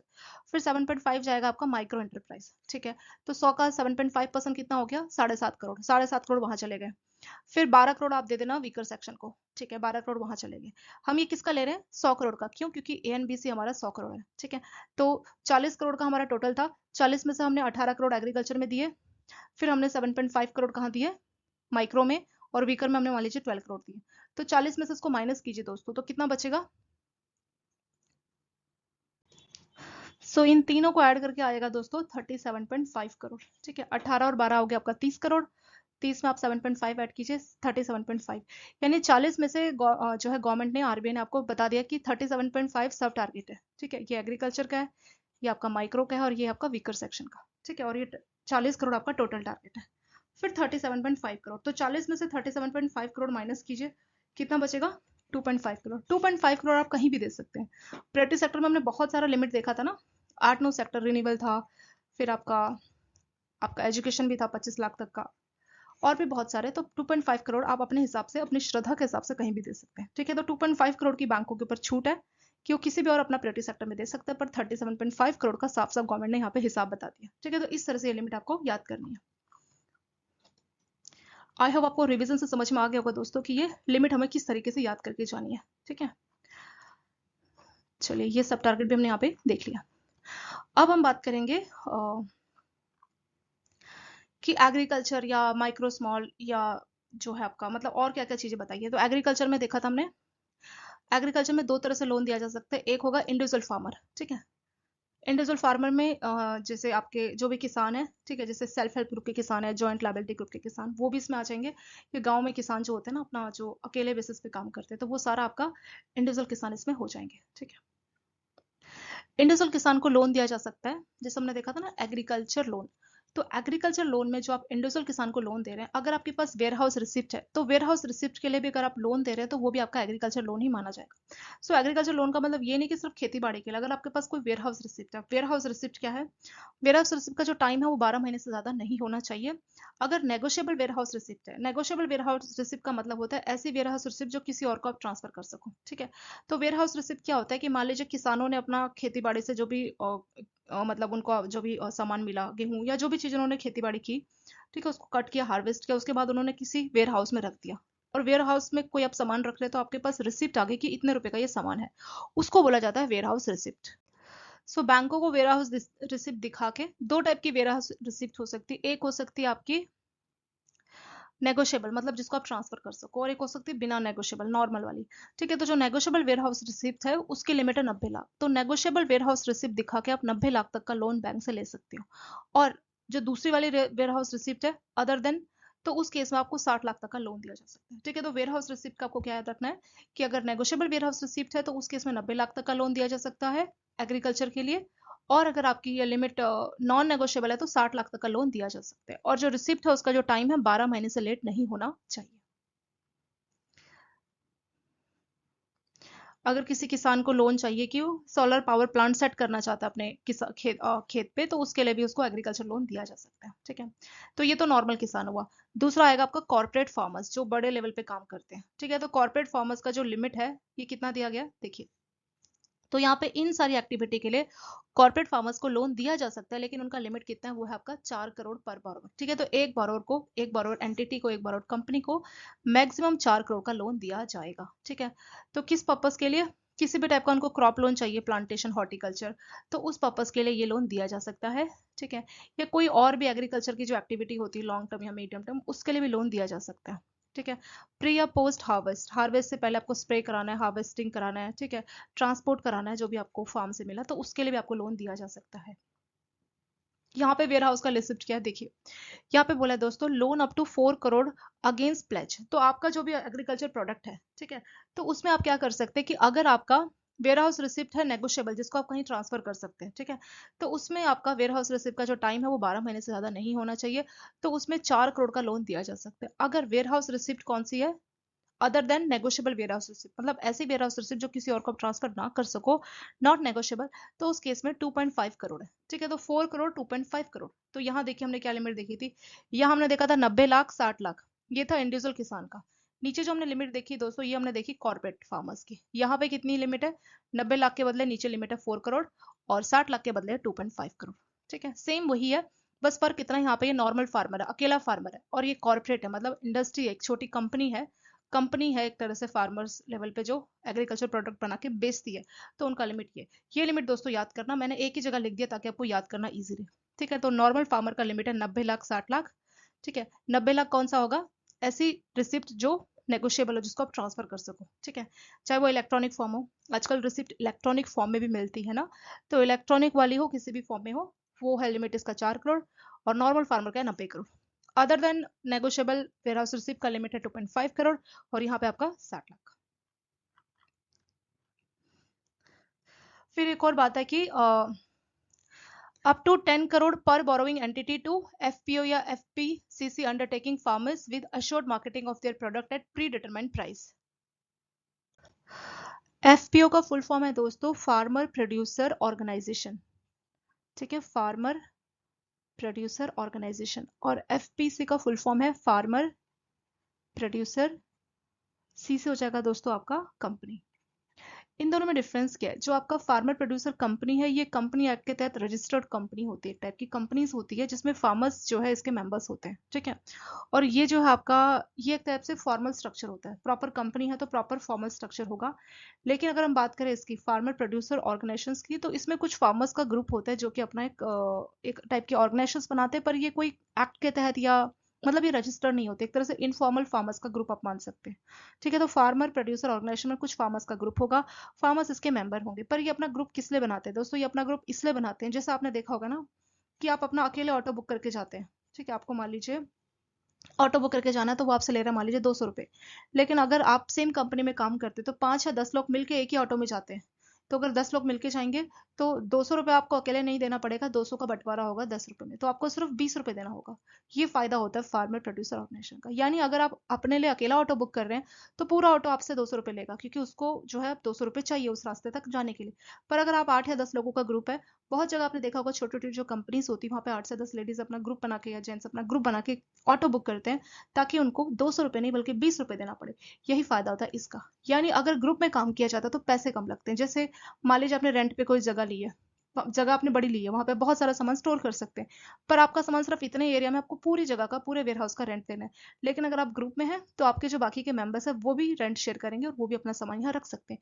या आप कोई मशीन ही लाते हैं, मान लीजिए आपने 1 महीने का रेंट उसका दिया, 1 महीने का 10,000 रेंट है, आपका काम हो गया 10 दिन में, तो 20 दिन के लिए मशीन खाली पड़ी है, तो बाकी मेंबर्स उसको यूज करेंगे और रेंट को डिवाइड करेंगे। ठीक है, ये पर्पस होता है फार्मर प्रोड्यूसर ऑर्गेनाइजेशन का या फार्मर प्रोड्यूसर कंपनी। यही चीज अगर स्टैंडर्ड लेवल पे हो, कंपनी एक्ट के तहत रजिस्टर्ड हो जाए, तो उसी को बोला जाता है फार्मर प्रोड्यूसर कंपनी। तो इनके मेंबर्स को पर एंटिटी, मतलब एक कंपनी को लोन दिया जा सकता है 10 करोड़ रुपए तक का। ठीक है, तो वो भी आपका एग्रीकल्चर कॉर्पोरेट कैटेगरी में आ जाएगा। ऐसे एक लोन है 10 करोड़ का, किस पर्पस के लिए? अगर मान लीजिए मेंबर्स है, मेंबर्स कैसे, जैसे मान लीजिए फार्मर प्रोड्यूसर कंपनी में 4 मेंबर्स थे, 4 फार्मर्स थे मान लीजिए। अब उसमें से इनका अपना अपना जो भी आपका फार्मर्स, इन्होंने जो भी सामान बनाया, खेती जिसकी भी खेती बाड़ी की, ठीक है। अब इसमें मेंबर्स चाहे तो मान लीजिए 4 किसान है, ए बी सी डी, ठीक है। तो ये जो ए बी सी डी, अब उसमें से ए क्या करता है, ए को अगर चाहे कि वो बी का सामान खरीदना चाहे तो खरीद सकता है, उसके लिए भी उसको लोन मिलेगा। तो वही लिखा है कि 10 करोड़ तक का लोन दिया जा सकता है फॉर परचेस, यानी खरीदना है क्या, produce of members directly engaged in agriculture and allied activity. तो आप जो सामान खरीद रहे हैं बी का, वो भी एग्रीकल्चर वाला ही होना चाहिए। एग्रीकल्चर, तभी आपको ये कॉर्पोरेट कैटेगरी का प्राइवेट सेक्टर का 10 करोड़ का लोन दिया जाएगा। ऐसा नहीं कि बी कुछ और काम कर रहा है, एग्रीकल्चर के अलावा उसकी कोई और कंपनी है, कोई कपड़े की कंपनी है, और आप उससे कपड़ा खरीद रहे हो, तो वो नहीं माना जाएगा। सिर्फ उसका जो आपका मेंबर है वो एग्रीकल्चर में होना चाहिए। एग्रीकल्चर या अलाइड एक्टिविटी से जो उसने सामान प्रोड्यूस किया है उसको अगर आप खरीद रहे हो, ठीक है, मेंबर्स अगर चाहे तो खरीद सकते हैं, तो उनको भी 10 करोड़ तक का मैक्सिमम लोन दिया जा सकता है। ठीक है दोस्तों, ये यहाँ पे हो गया आपका कंप्लीट। ऐसे आपका एग्रीकल्चर इंफ्रास्ट्रक्चर, ठीक है, तो एग्रीकल्चर इंफ्रास्ट्रक्चर के लिए भी 100 करोड़ का लोन एक बरोड़ को दिया जा सकता है। एग्रीकल्चर इंफ्रास्ट्रक्चर में आपका क्या क्या आएगा, इसमें बहुत सारी चीजें होंगी। जैसे कुछ चीजें प्री हार्वेस्ट, मतलब कटिंग करने से पहले खेतों की कटिंग, कुछ होगी पोस्ट हार्वेस्ट, हार्वेस्ट के बाद। तो प्री हार्वेस्ट से पहले आपका कोई इरिगेशन सिस्टम लगवाना है, ठीक है, ये भी होगा इरिगेशन इंफ्रास्ट्रक्चर का एग्जांपल। या कोई लैब बनाने जहाँ पे सॉइल की टेस्टिंग की जाए, ठीक है, कितने पेस्टिसाइड्स हैं, या ग्रीन हाउस आपको सेटअप करना है, ये भी आपका एक एग्रीकल्चर इंफ्रास्ट्रक्चर का एग्जांपल होगा। पोस्ट हार्वेस्ट, हार्वेस्ट के बाद क्या हो सकता है, जैसे आपको वेयर हाउस चाहिए, ठीक है, वेयर हाउस बनवाना है, और या फिर आपको ई मार्केट या ई मंडी में एक्सेस करना है, ठीक है। तो ये सारे आपके इंफ्रास्ट्रक्चर, एग्रीकल्चर इंफ्रास्ट्रक्चर के एग्जांपल्स यहाँ पे हो गए। तो इसके लिए एक करोड़ को 100 करोड़ तक का लोन दिया जा सकता है। ऐसे आपका होता है एंसिलरी सर्विसेज, तो लोन दिया जा सकता है एंसिलरी सर्विसेज के लिए। अगर कोई स्टार्टअप है जो एंसिलरी सर्विसेज, एंसिलरी सर्विसेज किसका होना चाहिए, एग्रीकल्चर का। यानी एग्रीकल्चर की कोई आपने फैक्ट्री शुरू की है जो एग्रीकल्चर के सीड्स दे रही है, फर्टिलाइजर्स दे रही है, ठीक है। जो एग्रीकल्चर एंसिलरी का मतलब होगा ये चीजें जो आपके एग्रीकल्चर को सपोर्ट करती है, एग्रीकल्चर या उसकी अलाइड एक्टिविटी को अगर सपोर्ट किया जाएगा। जैसे आपने सीड की कोई फैक्ट्री खोली, ठीक है, या अच्छी क्वालिटी के सॉइल आप बेच रहे हैं, या अच्छी क्वालिटी के पेस्टिसाइड्स, ये सारी चीजें अगर आप बेच रहे बना के, और आपने अपना स्टार्टअप खोला है, तो उस केस में आपको 50 करोड़ तक का लोन दिया जाएगा।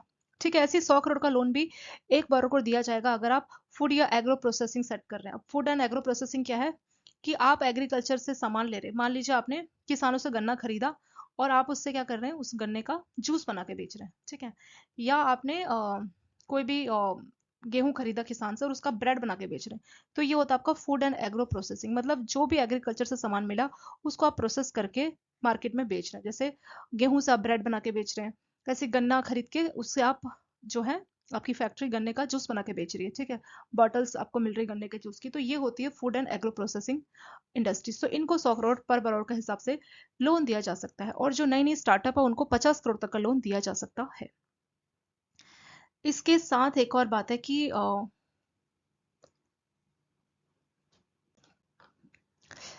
हाँ, हमने देखा था ना दोस्तों, स्मॉल और मार्जिनल फार्मर्स को लोन मिलना चाहिए, ठीक है। तो स्मॉल और मार्जिनल फार्मर्स क्या है, मार्जिनल जिनका 1 हेक्टेयर का जमीन हो, ठीक है, तो 1 हेक्टेयर लैंड आपके पास, तो आपको बोला जाएगा मार्जिनल फार्मर्स। और स्मॉल फार्मर्स एक से ज्यादा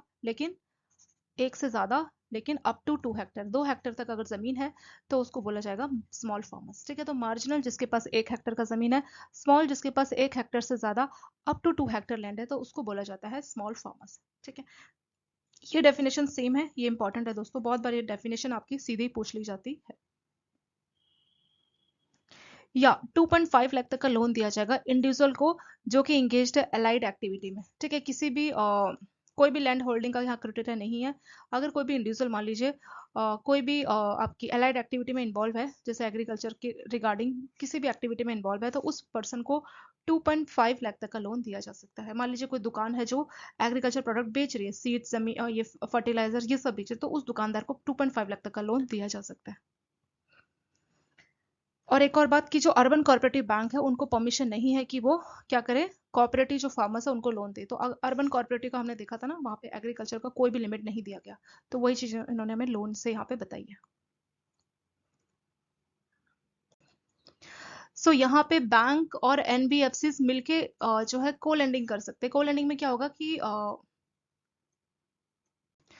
सॉरी ऑन लैंडिंग कर सकते हैं। ऑन लैंडिंग में क्या होगा कि बैंक लोन दे रहे हैं एनबीएफसी को और वो एनबीएफसी किसानों को लोन दे रहे हैं, ठीक है, तो इसको ऑन लैंडिंग बोला जाता है। तो उसके लिए पर बोरोवर को 10 लाख तक का जो लोन दिया जा सकता है, ठीक है। तो वही बोला है कि अगर बैंक लोन दे रहा है एनबीएफसी को, ठीक है, और वो एनबीएफसी आगे लोन दे रही है किसको, एग्रीकल्चर के लिए, तो 10 लाख पर बोरोवर तक का लोन अगर बैंक एनबीएफसी को दे रहा है और वो एनबीएफसी उसी पैसे को एग्रीकल्चर के लिए दे रही है, तो 10 लाख पर बोरोवर तक का लोन भी प्राइवेट सेक्टर लोन में माना जाएगा। मतलब ये नहीं माना जाएगा कि बैंक ने एनबीएफसी को दिया, बल्कि इसको ऐसे माना जाएगा कि बैंक ने अपना प्राइवेट सेक्टर लैंडिंग का टारगेट पूरा कर लिया। तो यहाँ पे दोस्तों आपका जो एग्रीकल्चर का लिमिट है ये हो चुका है कंप्लीट, ठीक है। तो उन्होंने सभी जो आपकी हेडिंग थी ना, एग्रीकल्चर, एग्रीकल्चर में क्या क्या है, तो सारा कुछ उन्होंने यहाँ पे डिटेल से बताया कि क्या क्या चीजें यहाँ पे एग्रीकल्चर में आती है। हमने तो अभी तक यहाँ ऊपर देखिए हमने क्या देखा था, हमने ये देखा था कि 40% का टोटल है, उस 40 में से एग्रीकल्चर में जाएगा कितना, 18%, सॉरी, हमने देखा था टोटल है आपका 40% एएनबीसी का, ठीक है। उस टोटल में से आपका एएनबीसी में से आपका 18% जाएगा एग्रीकल्चर, उस 18 में से 14% जाएगा नॉन कॉर्पोरेट फार्मर्स और उस 14 में से 10% जाएगा आपका स्मॉल और मार्जिनल फार्मर्स। तो ये हमने एग्रीकल्चर के बारे में देखा, ठीक है। तो एग्रीकल्चर का हमने टोटल लिमिट देखा, पर एग्रीकल्चर में किस किस को माना जाएगा, किस लोन को बोलेंगे कि एग्रीकल्चर है, ठीक है। तो एग्रीकल्चर में एक बहुत बड़ी लिस्ट है ना, तो वो बड़ी सी लिस्ट हम देख रहे थे अभी तक, ठीक है। तो यहाँ पे हमने देखा था कि अगर वेयर हाउस रिसिप्ट है, ठीक है, तो वेयर हाउस रिसिप्ट में इंडिविजुअल फार्मर को जो वेयर हाउस रिसिप्ट है उसका टाइम 12 महीने से ज़्यादा नहीं होना चाहिए, तो इंडिविजुअल फार्मर का लिमिट है 90 लैक्स। और अगर वो नेगोशिएबल है तो 90 लैक्स, अगर वो नॉट नेगोशिएबल है तो 60 लाख तक का लोन दिया जा सकता है। फिर हमने नीचे यहाँ पे देखा था कि अगर फार्मर्स कॉर्पोरेट फार्मर्स है, ठीक है, कंपनी लेवल पे है, तो उसके इसमें 4 करोड़ का लिमिट, अगर उसकी वेयर हाउस रिसिप्ट क्या है, नेगोशिएबल, अगर नॉट नेगोशिएबल है तो 2.5 करोड़ का लिमिट। फिर ऐसी एफपीओ या एफपीसी पर्पस के लिए 10 करोड़ तक का लोन दिया जा सकता है। फिर हमने देखा एफपीओ एफपीसी क्या होता है, ये एक टाइप से फार्मर्स प्रोड्यूसर्स ऑर्गेनाइजेशन या कंपनीज होती है। कंपनी थोड़ी फॉर्मल होती है क्योंकि प्रॉपर ये कंपनी एक्ट के तहत खुद को रजिस्टर करा लेती है। तो इसमें कुछ फार्मर्स का ग्रुप आप बोल लीजिए जो मिलकर काम करते हैं। मिलकर काम करने से फायदा क्या है कि वो जो है बहुत सारा बीज खरीदेंगे सभी के सभी अपने लिए, तो बीज भी सस्ते में मिलेगा। फिर बहुत सारा सामान बेचेंगे तो वो अच्छे रेट लगा सकते हैं, तो कई सारे फायदे हो जाते हैं। जैसे मैंने आपको एग्जांपल दिया था शेयर ऑटो का, कि जब आप शेयर ऑटो करते हैं तो आपके पैसे बच जाते हैं, तो सेम यही पर्पस होता है कॉस्ट कटिंग का, इसीलिए ये ऐसे ऑर्गेनाइजेशन या कंपनीज बना लेते हैं। तो इस टाइप की जो एंटिटी है उनको 10 करोड़ तक का लोन अगर दिया जाएगा तो वो भी आपका प्राइवेट सेक्टर आ जाएगा कॉर्पोरेट कैटेगरी में। ऐसे अगर आपका एक फार्मर चाहिए तो दूसरे फार्मर के एग्रीकल्चर सामान को खरीदना चाहे तो खरीद सकता है, तो उसके लिए भी 10 करोड़ तक का लोन दिया जा सकता है। फिर हमने देखा था एग्रीकल्चर इंफ्रास्ट्रक्चर। इंफ्रास्ट्रक्चर मान लीजिए ग्रीन हाउस सेट करना है या सॉइल टेस्टिंग का कुछ लैब बनवानी है, ठीक है, इरिगेशन के लिए आपको कुछ जमीन में कुछ ट्यूबवेल्स ये सब लगवाने हैं या वेयर हाउस स्टोरेज बनवाना है, तो उसको बोला जाता है एग्रीकल्चर इंफ्रास्ट्रक्चर। उसमें 100 करोड़ पर बरोड़ तक का लोन दिया जा सकता है, ठीक है। तो ये भी आपका प्राइवेट सेक्टर का लिमिट हो गया। फिर हमने देखा एंसिलरी सर्विस, जैसे कोई स्टार्टअप अगर चाहे एग्रीकल्चर प्रोडक्ट बना जो है एग्रीकल्चर या एलाइड सर्विसेज में कुछ चीजें बनाने का, तो उनको 50 करोड़ तक का लोन दिया जा सकता है। ये दोस्तों याद करना इंपॉर्टेंट है, स्टार्टअप का पूछ सकते हैं। ऐसे फूड या एग्रो इंडस्ट्री आपकी, तो 100 करोड़ पर करोड़ तक का लोन आपको दिया जा सकता है। नेक्स्ट है आपका स्मॉल एंड मार्जिनल फार्मर्स। तो मार्जिनल फार्मर्स उनको बोलते हैं जिनका जमीन मैक्सिमम 1 हेक्टेयर हो, और स्मॉल फार्मर्स उससे थोड़ा सा बड़ा होता है क्योंकि उसका जमीन का साइज 1 हेक्टेयर से ज्यादा अप टू 2 हेक्टेयर होना चाहिए, तो वो हो जाएगा आपका स्मॉल फार्मर। फिर आगे की कोई भी इंडिविजुअल अगर अलाइड एक्टिविटी में इन्वॉल्व है, मतलब एग्रीकल्चर वो ऐसा नहीं कि उसके पास कोई ज़मीन है, ज़मीन अमीन नहीं है, पर वो कुछ खेती बाड़ी वाली उसकी एक्टिविटी में इन्वॉल्व है। जैसे मान लीजिए वो कुछ बीज बेच रहा है, सीड्स बेच रहा है, पेस्टिसाइड्स की दुकान है, तो उस केस में उस इंडिविजुअल को 2.5 लाख तक का लोन दिया जा सकता है। ठीक है। अर्बन कोऑपरेटिव बैंक को ज़रूरी नहीं है कि वो जो है एग्रीकल्चर या कोऑपरेटिव फार्मर्स को किसी भी टाइप का लोन दे। ठीक है, उनको इस चीज़ की परमिशन नहीं दी गई है। फिर अगर बैंक चाहे तो एनबीएफसी को लोन दे सकते हैं, और वो चाहे तो फार्मर्स को अगर लोन देगा ना, तो इसको भी मान लिया जाएगा कि बैंक ने इनडायरेक्टली लोन दिया, और वो भी बैंकों का प्रायोरिटी सेक्टर लैंडिंग क्लासिफिकेशन को पूरा करेगा। जैसे इन्होंने एग्जाम्पल भी दिया है कि 10 लाख तक का यहाँ पे लिमिट है। ठीक है, ये लिमिट आपका कितना दिया है, 10 लाख तक का पर बोरोर का लिमिट यहाँ पे दिया गया। फिर आपका एमएसएमई, तो यहाँ मैंने देखा था दोस्तों कि आपका सिर्फ जो माइक्रो एंटरप्राइज है उनको आप लोन दे सकते हैं। तो माइक्रो एंटरप्राइज क्या होता है, वो लिमिट हमने ऊपर ऑलरेडी देखी थी कि इन्वेस्टमेंट आपका मैक्सिमम 2.5 करोड़ का होना चाहिए और टर्नओवर मैक्सिमम 10 करोड़ का होना चाहिए, तो उसको बोला जाता है माइक्रो एंटरप्राइज। अगर हम बात करें दोस्तों स्मॉल की, तो स्मॉल एंटरप्राइज किसको बोला गया है, आप बस रिवाइज लिमिट याद करना, पुरानी लिमिट को आप रहने देना। स्मॉल एंटरप्राइज जो है 25 करोड़ तक अगर आपने इन्वेस्ट किया है मशीन में, और 100 करोड़ की अगर आपकी लिमिट है, तो उसको बोला गया आपका माइक्रो एंटरप्राइज। ठीक है, उसको बोला गया सॉरी स्मॉल। ऐसे मीडियम एंटरप्राइज कौन होगा, मीडियम एंटरप्राइज के केस में ये लिमिट होगी 125 करोड़। ठीक है, और ये होगी आपकी 500 करोड़। ये आपका होगा मीडियम एंटरप्राइज। यानी अगर आपने इन्वेस्टमेंट कर रखा है प्लांट मशीनरी में मैक्सिमम 125 करोड़ का, और आपकी टर्नओवर यानी सेल है मैक्सिमम 500 करोड़, तो उसको बोला गया आपका मीडियम एंटरप्राइज। तो तीनों की मैंने आपको यहाँ पे रिवाइज डेफिनेशन बताई है। ये डेफिनेशन दोस्तों 1 अप्रैल 2025 से लागू हुई है। इससे पहले जो पुरानी डेफिनेशन थी उसको रिवाइज करा के अननेसेसरी मैं टाइम वेस्ट नहीं करूंगी, क्योंकि वो आपको पुरानी लिमिट भूल जानी उसका अभी काम नहीं है। अभी नई लिमिट्स आपकी लागू हो गई है, तो नई लिमिट से आपको याद करनी है। फिर जितने भी लोन एमएसएमई को दिए जाएंगे वो सारे आपके प्रायोरिटी सेक्टर माने जाएंगे। अगर आप स्टार्टअप को लोन दे रहे हैं, ठीक है, और जो एमएसएमई के लिए एलिजिबल है, कोई भी स्टार्टअप जो एमएसएमई वाली है, तो उसको आप 50 करोड़ तक का लोन दे सकते हैं, वो भी आपका प्रायोरिटी सेक्टर में आ जाएगा। ठीक है। अगर बैंक जो है फैक्टरिंग सर्विसेज दे रहा है, फैक्टरिंग में क्या होता है कि जैसे कस्टमर है, ठीक है, जैसे फैक्टरिंग की बहुत एक इजी एग्जांपल लेते हैं कि मान लीजिए आपने कोई एमएसएमई यूनिट थी, ठीक है, उसने अपना सामान बेचा। अब सामान तो उन्होंने बेचे, उनको पैसे नहीं मिले, उनको रिसिप्ट मिली। वो रिसिप्ट को लेके बैंक के पास गए, और बैंक ने उस रिसिप्ट, मान लीजिए वो रिसिप्ट थी 1 करोड़ की, तो उस 1 करोड़ की रिसिप्ट को बैंक ने डिस्काउंट कर दिया। तो डिस्काउंट करके जो पैसे मिले उसको बोलते हैं फैक्टरिंग। तो जो बैंक ने फैक्टरिंग चार्जेस की, 1 करोड़ की रिसिप्ट के बदले में बैंक ने उसको 95 लाख दिए, तो ये जो 95 लाख रुपए गए, इस पैसे को भी प्रायोरिटी सेक्टर माना जाएगा। तो अगर आप एमएसएमई जो कस्टमर है, उनकी किसी भी रिसिप्ट को अगर आप जो है फैक्टर कर रहे हैं, फैक्टर मतलब उनकी रिसिप्ट को डिस्काउंट करके उनको अगर आप पैसे दे रहे हैं, तो जो पैसा आप उनको दे रहे हैं वो पैसा भी प्रायोरिटी सेक्टर के लिए माना जाएगा। सो टीआरएडीएस क्या होता है, ये आपका ऑनलाइन प्लेटफॉर्म होता है जहाँ पे एमएसएमईज अपनी जो रिसीवल है उसको बेच सकते हैं। ठीक है, तो ऑनलाइन अपना लॉगिन करके अपने रिसीवल चाहे तो किसी को दे सकते हैं।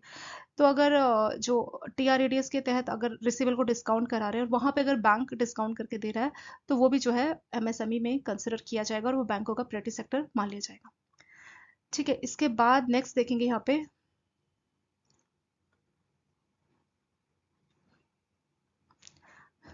एक और है कि अगर बैंक एनबीएफसी को लोन दे रहा है, रजिस्टर्ड एनबीएफसी को लोन दे रहा है, कि मतलब बैंक पैसा दे रहा है एनबीएफसी को, और एनबीएफसी वो पैसा किसको दे रहे हैं, माइक्रो या स्मॉल एंटरप्राइज को दे रहे हैं। ठीक है, तो यहाँ पे लिमिट है कि 20 लाख पर बोरोवर, तो उसको भी मान लिया जाएगा कि ये जो पैसा है ये प्रायोरिटी सेक्टर के लिए चला गया। ठीक है, तो अगर बैंक पैसा देगा एनबीएफसी को, और एनबीएफसी है माइक्रो और स्मॉल एंटरप्राइज को अगर वो लोन देंगे, तो 20 लाख पर बोरोवर तक का लोन जो है आपका प्रायोरिटी सेक्टर मान लिया जाएगा। ऐसे प्रधानमंत्री जनधन योजना के तहत जो ओवरड्राफ्ट है ना, वो भी आपका प्रायोरिटी सेक्टर टारगेट में आ जाएगा, जो कि आपका 10,000 तक का लोन होता है। ठीक है, तो 10,000 तक का जो ओवरड्राफ्ट दिया जाता है प्रधानमंत्री जनधन योजना में, वो भी आपका जो है यहाँ पे प्रायोरिटी सेक्टर टारगेट में आएगा।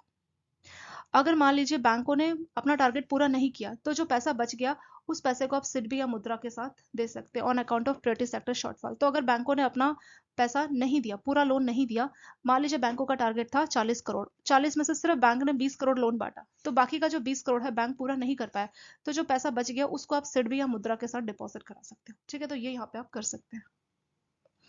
नेक्स्ट आता है आपका दोस्तों एक्सपोर्ट क्रेडिट। तो एक्सपोर्ट क्रेडिट हमने देखा था ना कि ऐसे ब्रांचेस जिनकी फॉरेन बैंक जिनकी ब्रांचेस 20 से कम है तो उनको एक्सपोर्ट क्रेडिट का लोन देना होता है।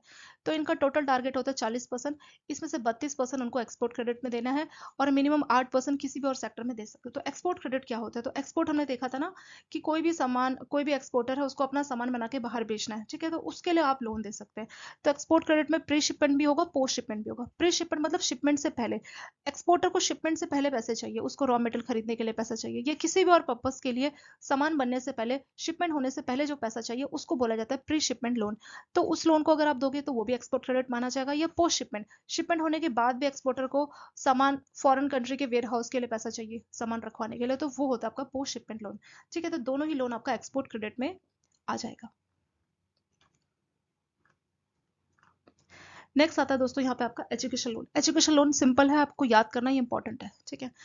स्टार्टिंग में ये लिमिट था 10 लाख, फिर ये बढ़ा 20 लाख, एज ऑन डेट है 25 लाख। तो आपको बस 25 लाख याद करना है कि अगर आप एजुकेशन पर्पस के लिए, चाहे वोकेशनल कोर्स हो, एजुकेशन पर्पस के लिए आप मैक्सिमम 25 लाख तक का लोन देता है बैंक, तो वो होगा आपका प्रायोरिटी सेक्टर। तो इंपॉर्टेंट है, एजुकेशन लोन में क्या लिमिट है दोस्तों? 25 लाख है, ठीक है। तो 25 लाख तक का लोन अगर आप एजुकेशन सेक्टर में दे रहे हैं तो वो आ जाएगा हमारा प्रायोरिटी सेक्टर। हाउसिंग, हाउसिंग में कितना लिमिट है? देखिए, हाउसिंग में अलग अलग कैटेगरी बनाई है जगह के हिसाब से, मतलब पॉपुलेशन के हिसाब से। अगर ऐसा एरिया जहाँ पे पॉपुलेशन 50 लाख या उससे ज्यादा है, ठीक है, फिर ऐसा जगह जहाँ पे पॉपुलेशन 10 लाख से ज्यादा 50 लाख तक है, बिलो 50 लैक्स।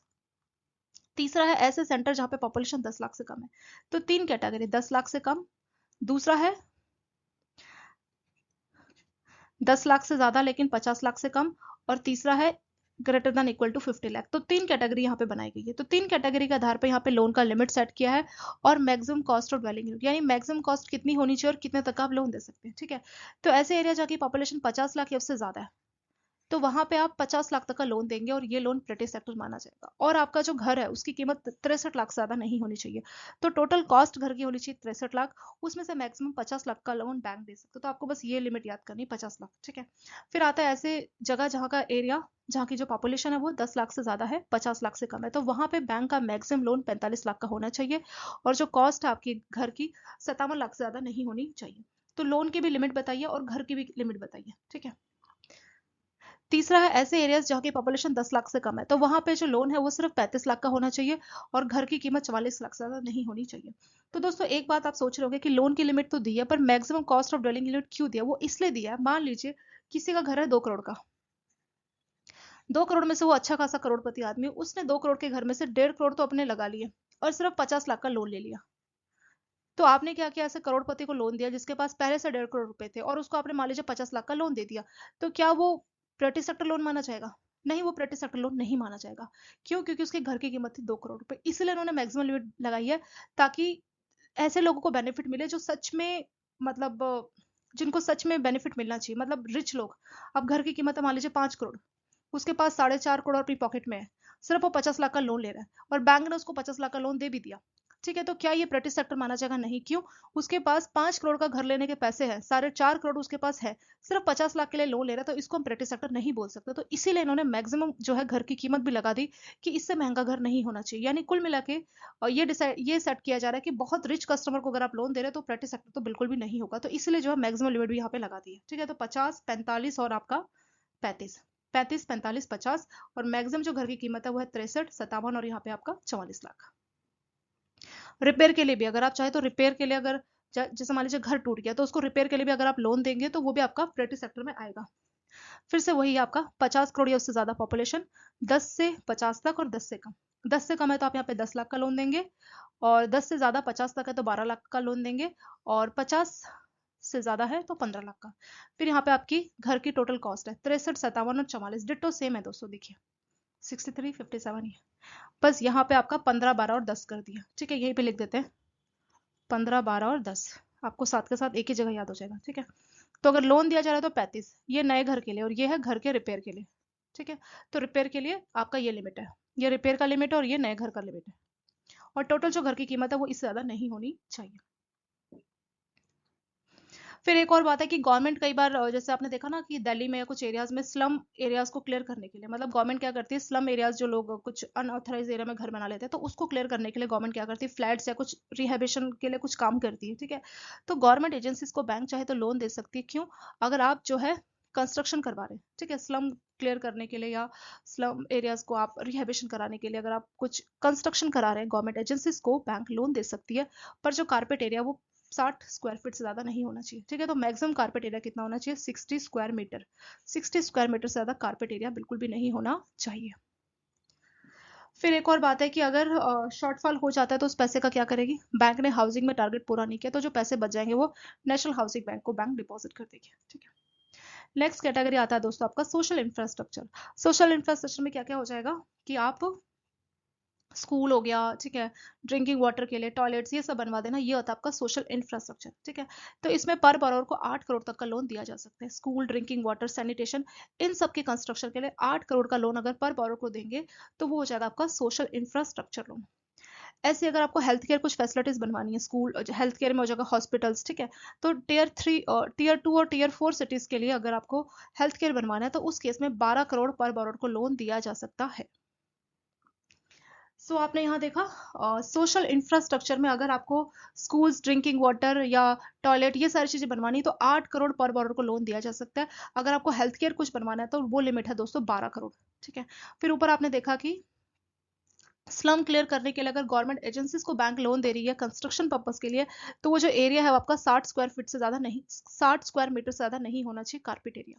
फिर हमने यहाँ पे आगे देखा कि लोन दिया जा सकता है हाउसिंग सेक्टर और वो भी हमारा प्रायोरिटी सेक्टर होगा, लेकिन लिमिट है क्या कि अगर बैंक लोन दे रही है 50 लाख तक का, ठीक है, तो एरिया का पॉपुलेशन 50 लाख या उससे ज्यादा होगा तो वहां पे बैंक मैक्सिमम 50 लाख तक का लोन दे सकती है, पर घर का कीमत 63 लाख से ज्यादा नहीं होना चाहिए। ऐसी 10 लाख से ज्यादा 50 लाख तक पॉपुलेशन है तो 45 लाख तक का बैंक लोन दे सकती है और वो प्रायोरिटी सेक्टर लोन माना जाएगा, लेकिन इस केस में घर का कीमत 57 लाख नहीं होना चाहिए। यानी लोन की लिमिट जनता की पॉपुलेशन से डिसाइड की जा रही है, एरिया में कितनी पॉपुलेशन है उस आधार पर यहाँ पे लोन की लिमिट बनाई है। 10 लाख से कम पॉपुलेशन है एरिया में तो वहां पे 35 लाख का लोन दे सकते हैं और वहां पे जो घर का कॉस्ट है मैक्सिमम 44 लाख से ज्यादा नहीं होना चाहिए। ठीक है, फिर यहाँ पे रिपेयर पर्पज के लिए भी लोन दे सकती है। पहले केस में 15 लाख, दूसरे में 12 लाख और तीसरे में 10 लाख। जैसे घर टूट जाता है ना तो रिपेयर के लिए जो लोन दिया जाएगा ना तो वो पैसा भी आपका प्रायोरिटी सेक्टर में आएगा। एजुकेशन में आपने लिमिट देखा 25 लाख, तो 25 लाख तक का लोन एजुकेशन में दिया जा सकता है। ठीक है दोस्तों, ये इंपॉर्टेंट है, सिंपल है, इसको जरूर याद रखना, इसमें से आपका क्वेश्चन आता है। हाउसिंग में भी क्वेश्चन आता है, ये जो लिमिट है ना इस लिमिट को लेके क्वेश्चन आपका पूछा जाता है। सोशल इंफ्रास्ट्रक्चर में कितना हो गया आपका 8 करोड़। अगर आप स्कूल, ड्रिंकिंग वाटर ये सब सेट कर रहे हैं, अगर आप हॉस्पिटल्स बनवा रहे हैं तो 12 करोड़ पर करोड़। रिन्यूएबल एनर्जी में भी लिमिट है दोस्तों कि 35 करोड़। रिन्यूएबल एनर्जी का मतलब क्या है कि आपको जैसे आपका हो गया स्ट्रीट लाइटिंग सिस्टम कुछ करवाना है या गांव में इलेक्ट्रिफिकेशन ये सब कराना है तो इस केस में जो है 35 लाख तक का लोन बोरर को दिया जा सकता है। ठीक है, और अगर हम इंडिविजुअल की बात करें, इंडिविजुअल को ये लिमिट है 10 लाख। यानी अगर कोई कंपनी जो किसी गांव में स्ट्रीट लाइटिंग का ये सारा काम करवा रही है, ठीक है, विलेज में पूरा इलेक्ट्रिसिटी वो सब सेट करा रही है रिन्यूएबल वाला, तो कंपनी के लिए है लिमिट 35 करोड़, इंडिविजुअल के लिए लिमिट कितना है 10 लाख पर बरोबर। ठीक है, तो ये आपका रिन्यूएबल एनर्जी का टारगेट हो गया। ये टारगेट दोस्तों याद करना, इसमें से भी आपका क्वेश्चन पूछ सकते हैं। अदर्स, लास्ट हमने देखा था ना अदर्स कैटेगरी था, तो अदर्स में क्या क्या आपका आ जाएगा। ठीक है, तो अदर्स में अगर आप देखिए जो सेल्फ हेल्प ग्रुप के जो आपके फार्मर्स मतलब गांव में 2-4 लोगों का 8 से 10 लोगों का ग्रुप बनता है जो आपस में एक दूसरे को सपोर्ट करते हैं उसको बोला जाता है सेल्फ हेल्प ग्रुप। तो 2 लाख तक का लोन आप सेल्फ हेल्प ग्रुप को दे सकते हैं, तो ये आपका अदर्स में आ जाएगा। डिस्ट्रेस पर्सन को अगर आप 1 लाख तक का लोन दे रहे हैं तो ये भी आपका एग्रीकल्चर सॉरी अदर्स में आ जाएगा। ठीक है, तो डिस्ट्रेस पर्सन क्या होगा? डिस्ट्रेस पर्सन मान लीजिए कोई पर्सन है, वो फार्मर तो नहीं है, अदर देन फार्मर, जिसने कहीं से गांव में किसी से जमींदार से हाई रेट पे ब्याज लिया। तो जरूरी थोड़ी ना कि हमेशा सिर्फ फार्मर्स ही किसान जो है किसान ही ब्याज ले, दूसरे नॉर्मल लोगों को भी जरूरत पड़ सकती है। तो डिस्ट्रेस पर्सन उसको बोला गया जिसको बहुत ही हाई रेट पे कहीं से ब्याज मिला है, तो वो क्या कर सकता है, वो भी लोन ले सकता है प्रायोरिटी सेक्टर के तहत। तो डिस्ट्रेस पर्सन को आप 1 लाख तक का पर बरोर का लोन दोगे, क्यों? टू प्रीपे देयर डेप्ट to non institution lenders. Non institution lender उसी को बोलते हैं जो गांव में होते हैं ना, मतलब वो कोई बैंक तो नहीं होंगे, वो ऐसे कुछ जमींदार टाइप के होंगे। ठीक है, और वो आपको बहुत ही हाई इंटरेस्ट रेट 40% 50% इतने हाई इंटरेस्ट रेट पे लोन देते हैं, तो उनको मैक्सिमम 1 लाख तक का लोन दिया जा सकता है कि जाके आप अपना लोन जो है प्रीपे करके आओ। ऐसे ही आपका होगा कि SC ST के जो है शेड्यूल कास्ट शेड्यूल ट्राइब के जो लोग हैं उनको अगर कुछ भी पर्पज के लिए लोन चाहिए तो वो भी आपका इसी में आ जाएगा। ऐसे स्टार्टअप को अगर आप 50 करोड़ तक का लोन दे रहे हैं ठीक है।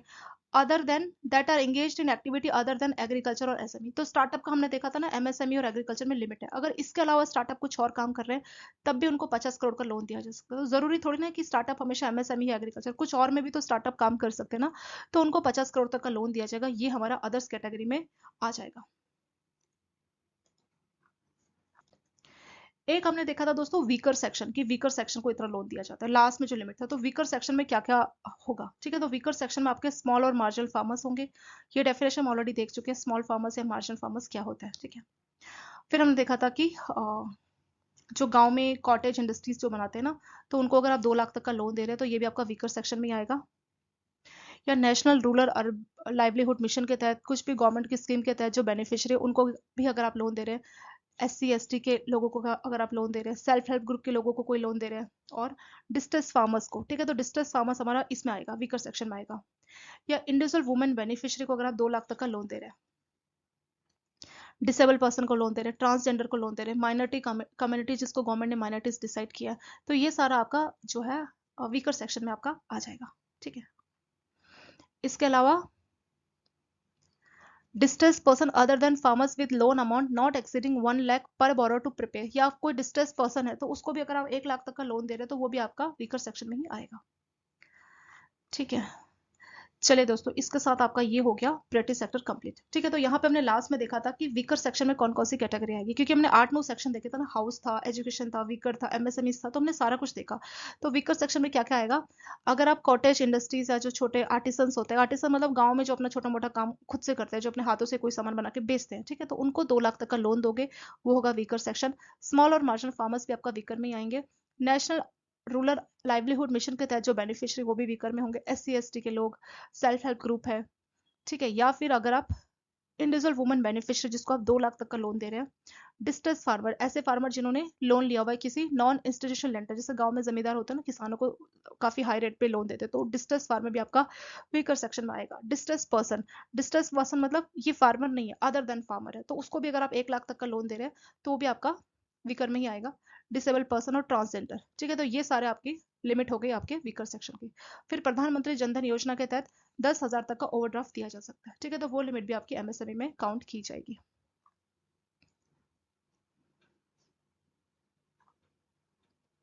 रिन्यूएबल एनर्जी में हमने देखा ना, 35 लाख तक का लोन दिया जा सकता, सॉरी 35 करोड़ तक का लोन दिया जा सकता है, और इंडिविजुअल को 10 लाख तक का लोन दिया जा सकता है, ठीक है।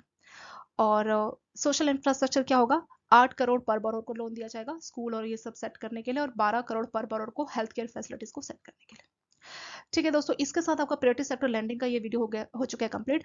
वीडियो थोड़ा सा बड़ा था, पर हमने इसमें सारी जो इंपॉर्टेंट चीजें थी, बेसिक्स थी, वो सारा कवर किया, तो इसलिए वीडियो थोड़ा सा बड़ा हो गया, पर जितने भी इंपॉर्टेंट पॉइंट्स हमने सारे के सारे कवर कर लिए। अगर आपको कुछ डाउट है तो एक बार आप दोबारा देख सकते हैं, आपका सारा का सारा जो डाउट है आसानी से क्लियर हो जाएगा। Okay friends, thank you so much for watching this video.